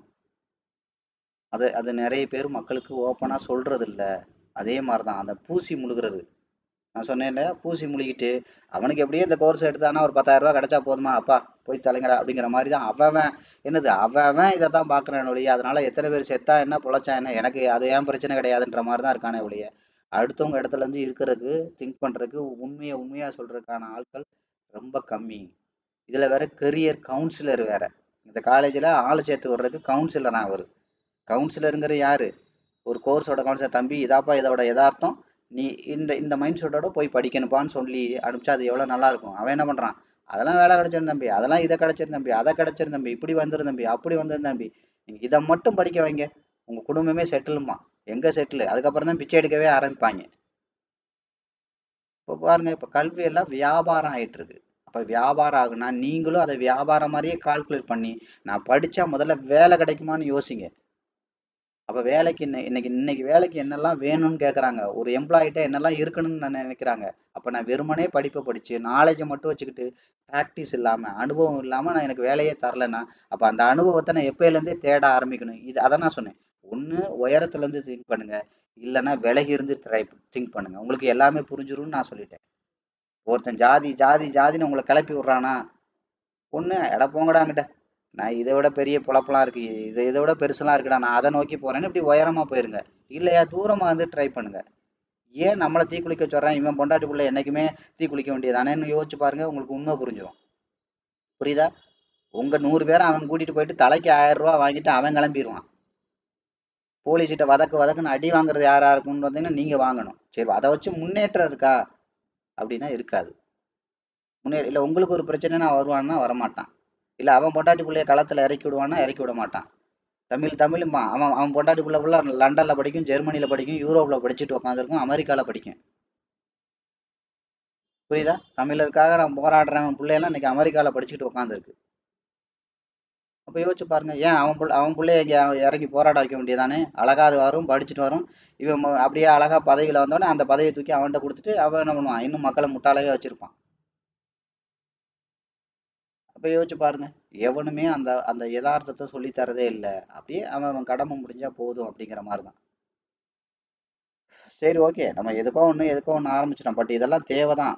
நல்லா தெரிஞ்சுக்கோங்க. அதான் நான் எதுக்கு சொன்னது, ஒரு ஸ்கூலுங்கிறது உங்களை ஒரு நல்ல வேலைக்காரனா உருவாக்கும். ஸ்கூலுங்கிறது பணத்தை சொல்லித் தராது, படிப்பை சொல்லித் தராது, வேலையை சொல்லித் தராது. ஐ மீன், வேலைக்காரனா தான் உருவாக்குமே ஒழிய அந்த வேலைக்காரனுக்கு உண்டான வேலையை கூட சொல்லித் தராது. அதான் இதுதான் உச்சகட்ட பரிதாபம். இருக்கிறதே பெரிய பரிதாபம் என்னது அதுதான். வேலை இதை படிச்சா நல்ல வேலை கிடைக்கும்னு சொல்லுவான். கடைசி வரைக்கும் அந்த வேலையை சொல்லி தந்திருப்பானா? அதை சொல்லி தந்திருக்க மாட்டான். அதை அப்படியே தியரியா சொல்லி தந்திருப்பான். அதுவுமே எக்ஸ்பைரி சிலபஸை சொல்லி தருவான். இப்போ கரண்ட்ல அது ட்ரெண்ட்லேயே இருக்காது. இப்போ உட்காந்துக்கிட்டு எதையாவது ஒன்று சொல்லி தந்துட்டு இருப்பான். அப்போ யோசிச்சு பாருங்க. கேட்டா அது யூசிசிலாம் இன்னும் அப்ரூவே பண்ணலைங்க. இவங்க எப்படா அப்ரூவ் பண்ண போறீங்க? இன்னைக்கு எது தேவைன்னு தெரிஞ்சு மக்களுக்கு கொடுக்கக்கூடிய ஒரு அரசாங்கமே இல்லைன்னா இவங்களை நம்பிட்டு உட்காந்துருந்தா நீங்க விளங்குவீங்களா? உங்களுக்கு இன்னைக்கு எது தேவைன்னு கொடுக்கக்கூடிய அரசாங்கமே இல்லைன்னா, அதான் சொல்லுவாங்கல்ல, கல்யாணத்துக்கு வர சொன்னா இவன் காது குத்துக்கு வருவான்ற மாதிரி சொல்லுவாங்க கிராமத்துல. கல்யாணத்துக்கு ஃப்ரெண்டுக்கு போய் பத்திரிக்கை வச்சா அவன் கல்யாணம் முடிஞ்சு எல்லாம் முடிஞ்சு குழந்தை பிறந்து குழந்தை காது குத்தும் போது வருவானாம். அப்ப எப்படி இருக்கும் பாருங்க. அதே மாதிரிதான் இன்னைக்கு ட்ரெண்டில் உள்ள சப்ஜெக்டை சொல்லித்தாங்கடான்னு சொன்னா இவன் 1995 மைக்ரோசாஃப்ட் இருக்க கம்பெனி ஆரம்பிக்கும் போது இந்த சப்ஜெக்டை இன்னைக்கு எடுத்துக்கிட்டு உட்காந்துருக்காங்க காலேஜில். அதை வச்சுக்கிட்டு நீங்கள் என்ன பண்ணணும்? நாக்கு கூட வலிக்க முடியாது. அதனால தான் நீங்கள் இந்தியாவில் படிச்சீங்கன்னா வெளிநாட்டில் இந்தியாவோட சர்டிஃபிகேட்லாம் வாங்கி கூட பார்க்க மாட்டான். அதனால தான் நீங்கள் எங்கே படித்தாலும் சரி தனியாக உங்களுக்குன்னு ட்ரைனிங் இருக்கும். அந்த ட்ரைனிங்கை நீங்கள் படித்து முடிச்சு அதில் ஸ்கில்லாக இருந்தால் வேலை கிடைக்கும், அவ்வளோதான். அப்போ அதுதான் அர்த்தம். அப்போ அதை இப்போவே வளர்த்துக்குங்கன்னு நான் சொல்கிறேன். நான் சொன்னேன் இல்லையா, ஒரு கவர்மெண்ட் வேலைக்கு தான் போக போகிறீங்கன்னா காலேஜ் ஃபஸ்ட் இயர் படிக்கும்போது டெய்லி 1 ஹவர் படிங்க, விடாமல் படிங்க. எவன் செத்து கிடந்தாலும் படிங்க, 1 ஹவர் டெய்லி. நீங்கள் டிஎன்பிஎஸ்சி உங்களுக்கு வேலை கிடைக்கலன்னு நீங்கள் என்ன வந்து கேளுங்க. அது மாதிரி நீங்கள் ஐஏஎஸ் படிக்கணுமா, 8th ஸ்டாண்டர்ட்லேருந்து டெய்லி ஒரு ப்ரிப்பரேஷன் போங்க. கிடைக்கலன்னா கேளுங்க. நீங்கள் இன்ஜினியரிங் படிக்கிறீங்களா, பெரிய காலேஜ் எல்லாம் சூஸ் பண்ணாதீங்க, லட்சக்கணக்கில் கோடிக்கணக்கில் செலவு பண்ணாதீங்க. நார்மல் காலேஜில் படிங்க. என்ன பண்ணுங்க, உங்கள் டயத்தை விரயம் பண்ணாமல் டெய்லி ஒரு 1 ஹவர் இந்த மாதிரி கன்சல்டன்சி, இந்த மாதிரி ஏதாவது ஒரு ஃபாஸ்டாக கோர்ஸை அட்வான்ஸாக படிங்க. அவன் சொல்லிக் கொடுக்குறலாம் நீங்கள் மண்டையில ஏற்றிக்காதீங்க. அவன் சொல்லிக் கொடுக்குறலாம் எக்ஸ்பைரி சிலபஸ், அதெல்லாம் வேலைக்கே ஆகாது. ட்ரெண்டில் என்ன இருக்கோ அதை போய் படிச்சுட்டே இருங்க. டெய்லி ஒரு 1 ஹவர். காலேஜ் படிக்க வேண்டாம், நீங்கள் 2வது வருஷம் படிக்கும்போதே உங்களுக்கு ஃப்ரீலான்சராக வேலை கிடைக்கலன்னா என்ன வந்து கேளுங்க. சேலஞ்ச் பண்ணியே சொல்கிறேன், கேளுங்க. உங்களுக்கு அதில் தான் சொன்னேன், பணம் உள்ளவன் இந்த மாதிரி தெளிவாக பொழைச்சிக்கிறான். இல்லாதவனுக்கு சொல்கிறதுக்கு ஆள் கிடையாது. அவனை என்ன பண்ணுறான், இல்லாதவனை வச்சு இந்த மாதிரி மார்க்கெட்டிங் பண்ணி பண்ணி 4 பேருக்கு வேலை கிடைச்ச பேனரை வச்சு வச்சு வச்சே அவன் 40 பேர்கிட்ட காசை வாங்கி அவன் கொண்டாட்டிக்குள்ளே நல்லா வந்துடுறாங்க. அதை தான் நான் சொல்கிறேன், இல்லாதவனுக்கு சொல்கிறதுக்கு ஆளே கிடையாது.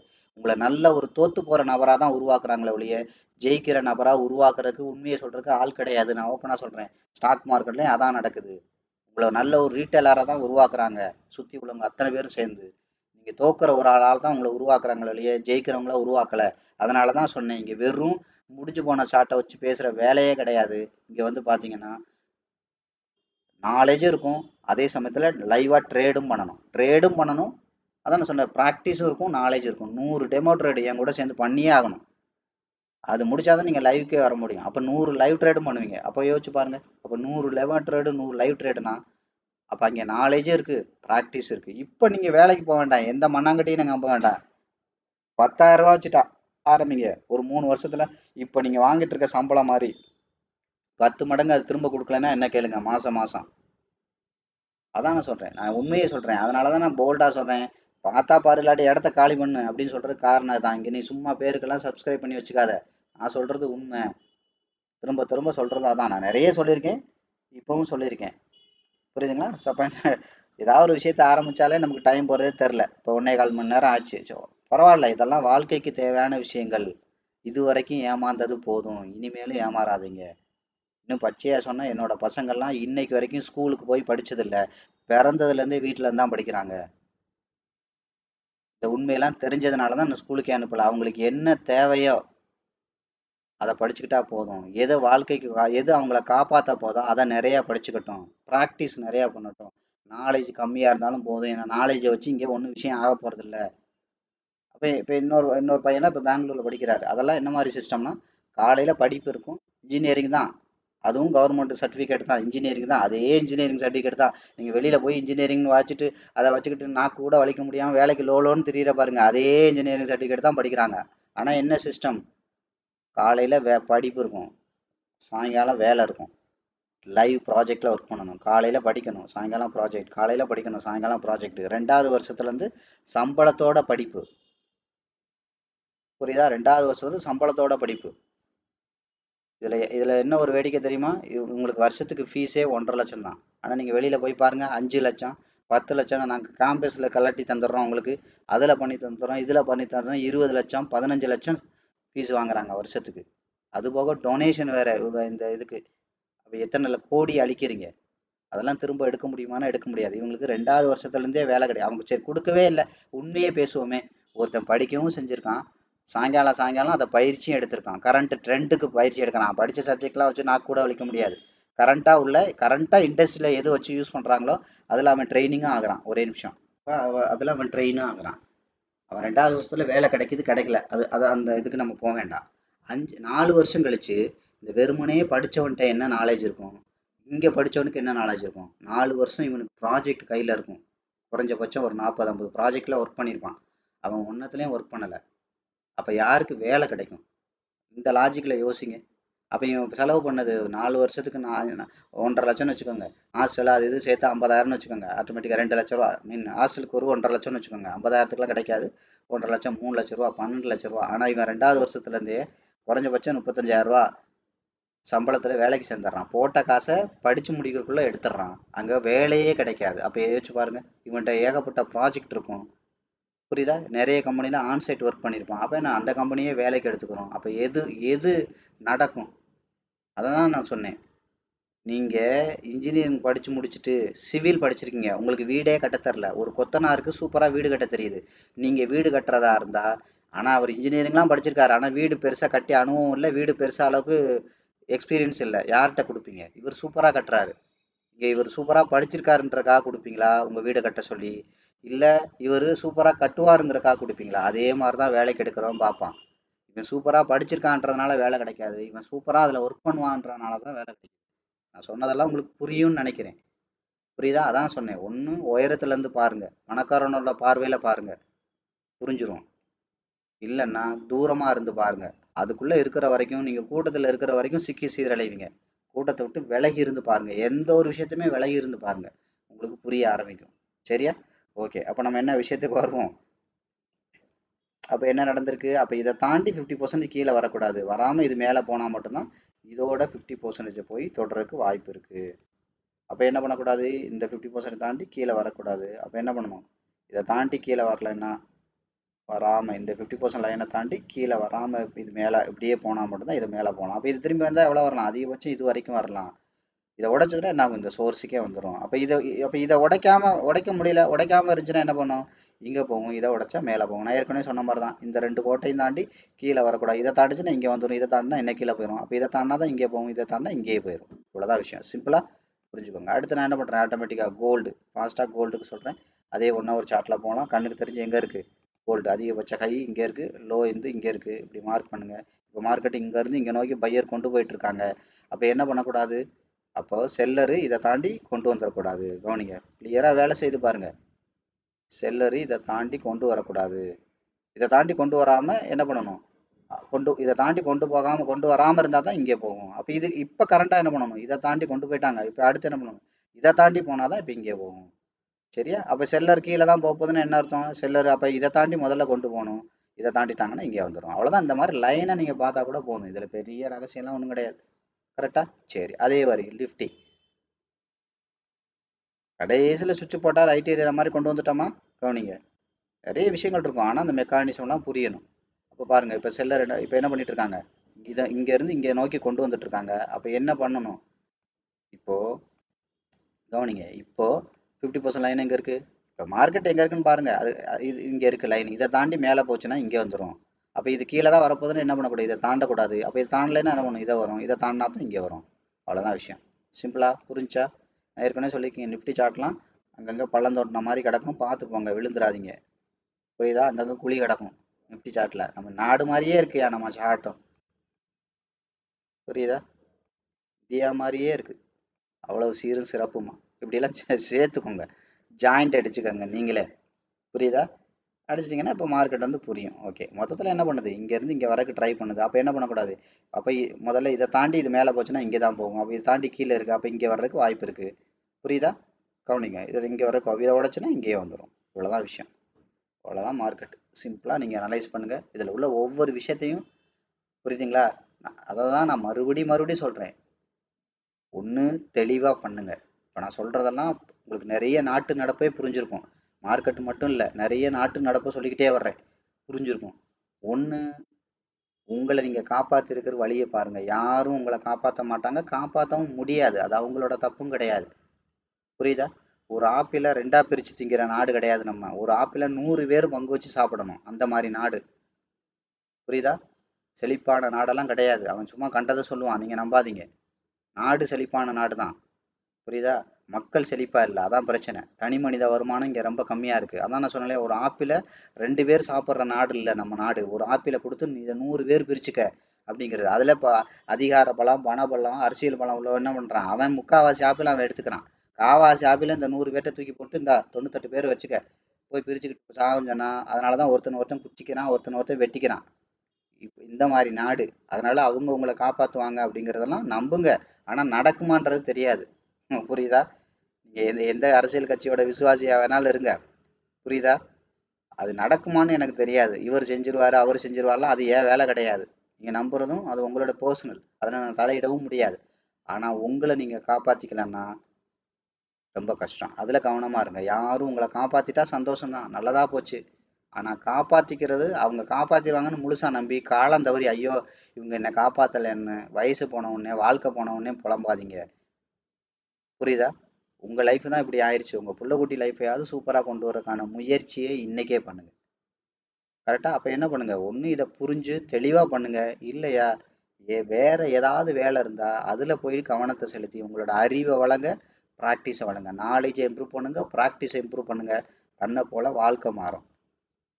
புரியுதா? வாழ்க்கை மாறும். நீங்கள் வேலை பார்க்குற இடத்துலையும் அப்படி தான். சும்மா பார்க்குற வேலையே பார்த்துட்டு இருக்காதீங்க. அந்த கோர்ஸ், அந்த வேலையில் இன்னி ஏதாவது எக்ஸ்ட்ரா படிக்க முடியுமான்னு படிங்க. நாலேஜை வளங்க, அதை ப்ராக்டிஸை வளங்க. ஆட்டோமேட்டிக்காக உங்களோட சம்பளம் உயரும். இந்த மாதிரி அடுத்து என்ன பண்ணுங்க, இப்படி கற்று அந்த வேலையோட அதிகபட்சம் என்னது, முதலாளி ஆகிறது. ஒன்று அதை சின்னதாக பண்ண முடியுமா அப்படிங்கிறத பாருங்க. இல்லையா, அதில் அந்த தொழிலில் நீங்கள் முதலாளி ஆகிறதுக்கு வாய்ப்பே இல்லை. அது பெரிய அளவில் முதலீடு பண்ணணும். பெரிய அளவில் பண்ணணும்னா அதை விட்டுட்டு நீங்கள் என்ன பண்ணுங்க, எந்த தொழில் பண்ணால் முதலாளியாக வாய்ப்பு இருக்கோ அந்த தொழிலை இப்போவே படிக்க ஆரம்பிச்சு அதுக்கு டைவர்ட் ஆகுங்க. அதான் உண்மை. நல்லா தெரிஞ்சுக்கோங்க. நீங்கள் வேலைக்காரனாக இருந்தால் கடைசி வரைக்கும் வேலைக்காரனா தான். புரியுதா? நான் தான் சொல்கிறேன், உங்கள் வரைக்கும் பயன்படும். உங்கள் பையனை கொண்டே நாளைக்கு அந்த சீட்டில் உட்கார வைக்க முடியாது. அப்போ நீங்கள் என்ன பண்ணணும், இருக்கும்போது வேலைக்காரனாக இருக்கலாம், சாகும்போது ஒரு நல்ல ஒரு என்னது, ஒரு என்ன ஒரு ஒரு தொழிலாளியாக சாகக்கூடாது, ஒரு முதலாளி ஸ்தானத்தில் இருந்துட்டு சாங்க. அப்போ அந்த உழைப்பு தான் உங்கள் பையனுக்கு பயன்படும். அப்போ என்ன பண்ணுங்க, ஆட்டோமேட்டிக்காக இந்த மாதிரி உங்கள் வாழ்க்கையை நல்ல கட்டத்துக்கு கொண்டு போகிற 1000 தொழிலில் ஸ்டாக் மார்க்கெட்டும் ஒரு தொழில். இதை வச்சு தான் பண்ண முடியும், நான் பொய் சொல்ல விரும்பலை. இதை வச்சு தான் நீங்கள் வாழ்க்கையில் முன்னேறுங்கிறது பொய். ஆனால் மற்ற தொழிலில் இல்லாத சௌகரியங்கள் இதில் இருக்குது. மற்ற தொழில்கள்லாம் இன்றைக்கி 1,00,000 ரூபா 2,00,000 இருந்தால் தான் டீ கடை கூட வைக்க முடியும். அது அந்த அளவுக்கு இங்கே தேவையில்லை. உங்களோட மாத சம்பளம் மாதிரி 2 மடங்கு இருந்தால் கூட போதும். உங்கள் மாத சம்பளம் மாதிரி 10 மடங்கு 15 மடங்கு சம்பாதிக்க முடியும் ஒரு குறிப்பிட்ட பீரியடில். மாத சம்பளம் மாதிரி ஆரம்பித்து இந்த தொழிலை முதல்ல நல்லா பயிற்சி எடுத்து, நாலேஜ் எடுத்து, அதுக்கப்புறம் நல்லா பயிற்சி எடுத்து உங்களோட மாத சம்பளம் மாதிரி 2 மடங்குல ஆரம்பிச்சிங்கன்னா உங்களோட மாத சம்பளம் மாதிரி மாதம் 10 மடங்கு 15 மடங்கு கிடைக்கும் ஒரு 3 வருஷத்துக்கு அப்புறம். அப்போ 3 வருஷம் இந்த தொழிலை கற்றுக்கங்க, நல்லா ப்ராக்டிஸ் பண்ணுங்கள், கொஞ்சமாக பணத்தை போட்டு அப்படியே ஆரம்பிச்சுக்கிட்டே வாங்க. ஒரு 3 வருஷம் இப்போ எது உங்களுக்கு சோறு போடுதோ அந்த வேலையை உண்மையாக பாருங்கள்.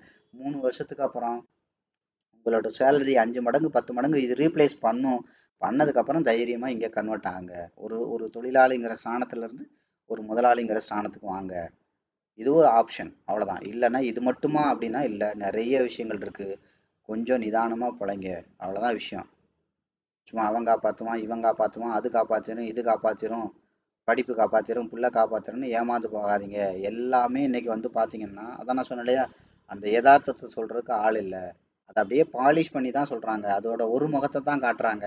அதோட ஒரிஜினாலிட்டிய காட்டுறதுக்கு யாருமே இல்ல. அதனால தான் சொல்றாங்க, இந்த ட்ரெய்னிங் முடிச்சா நீங்க ஸ்டாக் மார்க்கெட்ல அத பண்ணிரலாம், இத பண்ணிரலாம்ன்னு எல்லாமே சொல்றானே ஒழிய, சொல்ற எவனும் உங்களோட சேர்ந்து ஒரு 100 ட்ரேடோ, 200 ட்ரேடோ உங்களோட சேர்ந்து அவன் பண்றதில்ல. ஏன்னா, அவன் சொல்லிக் குடுக்குற விஷயம் அவனுக்கே நம்பிக்கை இருக்கு, சம்பாதிக்க முடியும் நம்பிக்கை இருந்தா அவன் சேர்ந்து பண்ணுவான்.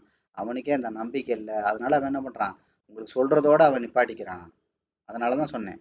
சொல்ற எவனும் அவன் புள்ளைய, அவன் பொண்டாட்டி புள்ளைய அந்த விஷயத்துல பண்றதில்ல. அதனால தான் சொன்னேன். பணக்காரன் சொல்றத செய்யாதீங்க. பணக்காரன் பண்றத பார்த்து பார்த்து நீங்களும் பண்ணுங்க அப்படின்னு நான் சொன்னேன். அதே மாதிரி தான் அந்த தொழில பணக்காரன் என்ன பண்றானோ, அத தான் நான் இங்க சொல்லி தர்றேன். பணக்காரன் என்ன பண்றானோ, அத தான் இங்க உங்கள பண்ண வைக்கிறேன். அதனால தான் நம்மளோட ட்ரெய்னிங் வந்து டோட்டலி வேற அப்படின்னு சொல்றேன். உங்களுக்கு கேண்டில் மட்டும் பார்க்க தெரிஞ்சாலும் போதும். இது பச்சையா சிகப்பான்னு பார்க்க தெரிஞ்சாலும் உங்கள ஜெயிக்க வைக்க முடியும்னு நான் சேலஞ்சே பண்றேன். புரியுதா நான் சொல்றது? நான் சேலஞ்சா பண்றேன். ஸோ அதனால வந்து பார்த்தீங்கன்னா, இத வந்து நான் சொல்றதுலேருந்தும் நீங்க திங்க் பண்ண வேண்டாம். இதுலேருந்து வெளியில இருந்து திங்க் பண்ணுங்க. நானே சொன்னாலும் ஒரு விஷயத்த அப்படியே நம்பணும்னு கட்டாயம் கிடையாது. இது வெளியிலேருந்து திங்க் பண்ணி பாருங்க. இதுல எந்த அளவுக்கு உண்மை இருக்கு, எந்த அளவுக்கு பொய் இருக்கு அப்படிங்கிறத. திங்க் பண்ணி பார்த்துட்டு முடிவு பண்ணுங்க. ஒண்ணு இத முழுசா கத்துக்கிட்டு, முழுசா பயிற்சி எடுத்து, முழுசா நல்ல ஒரு ஸ்ட்ராங்கான ஒரு சைக்காலஜிக்கல் ஃபிட்னஸோட நீங்க இந்த தொழில ஆரம்பிங்க. கண்டிப்பா ஜெயிக்கலாம். இல்லன்னா இத விட்டுட்டு தூரமா போயிருங்க. இதான் நான் ஒவ்வொரு வீடியோலயும் நான் சொல்றேன். அது மாதிரி நிறைய பேர் இந்த வீடியோலாம் பார்த்துட்டு நான் இதை பண்ணேன், அதை பண்ணேன். அதான் நான் உங்களுக்கு திரும்பவும் சொல்றேன். புலியோட வாலை பார்த்துட்டு இதுதான் மொத்தம் புலி அப்படின்னு நினைக்காதீங்க. புலியை கூண்டுக்குள்ள வச்சுக்கிட்டு வாலை வெளியில நீட்டு இருக்கும் புலி. புரியுதா? அதை தொட்டுட்டு நான் புளியை தொட்டுட்டேன், புளியை தொட்டேன், ரொம்ப சாஃப்டா இருக்கு, புலி எப்போ பார்த்தாலும் படுத்தே கிடக்கும்னு நினைக்காதீங்க. எப்போ பார்த்தாலும் புலி படுத்து கிடக்காது. அது கூண்டுக்குள்ள இருக்கிற புலி நல்லா கறியை தின்னு விட்டு படுத்து கிடக்கு. புரியுதா? நெஜ புலி படுத்து கிடக்காது. புரியுதா? புலி பெராண்டி நீங்க பார்த்தது இல்லைங்கிறதுனால புலி சாஃப்ட்னு நினைச்சிடாதீங்க. அதே மாதிரி தான் தொழில் டோட்டலி வேற. இது இங்க ஒரு பணக்காரனை எடுத்து போட்டி போடுற இடம் இது. சும்மா நீங்களும் பணக்கார மாதிரி திங்க் பண்ணல, பணக்கார மாதிரி உங்களோட ஆக்டிவிட்டி இல்லைன்னா பணம் போயிடும். அதனால தான் சொன்னேன். சும்மா 4 சார்ட்டை நான் சொல்லி கொடுத்தோன்னே சூப்பரா இருக்கு சார் அப்படின்னு சொல்லிட்டு குதிச்சிடாதீங்க. அதையும் நான் ஓப்பனா சொல்றேன். சரிதா? இதை முழுசா கத்துக்கிட்டு பண்ணுங்க. இல்லைன்னா இதுக்கு முழுக்கு போட்டுருங்க. இதான் நான் சொல்றது. இது வரைக்கும் இந்த வீடியோ பார்த்த அனைவருக்கும்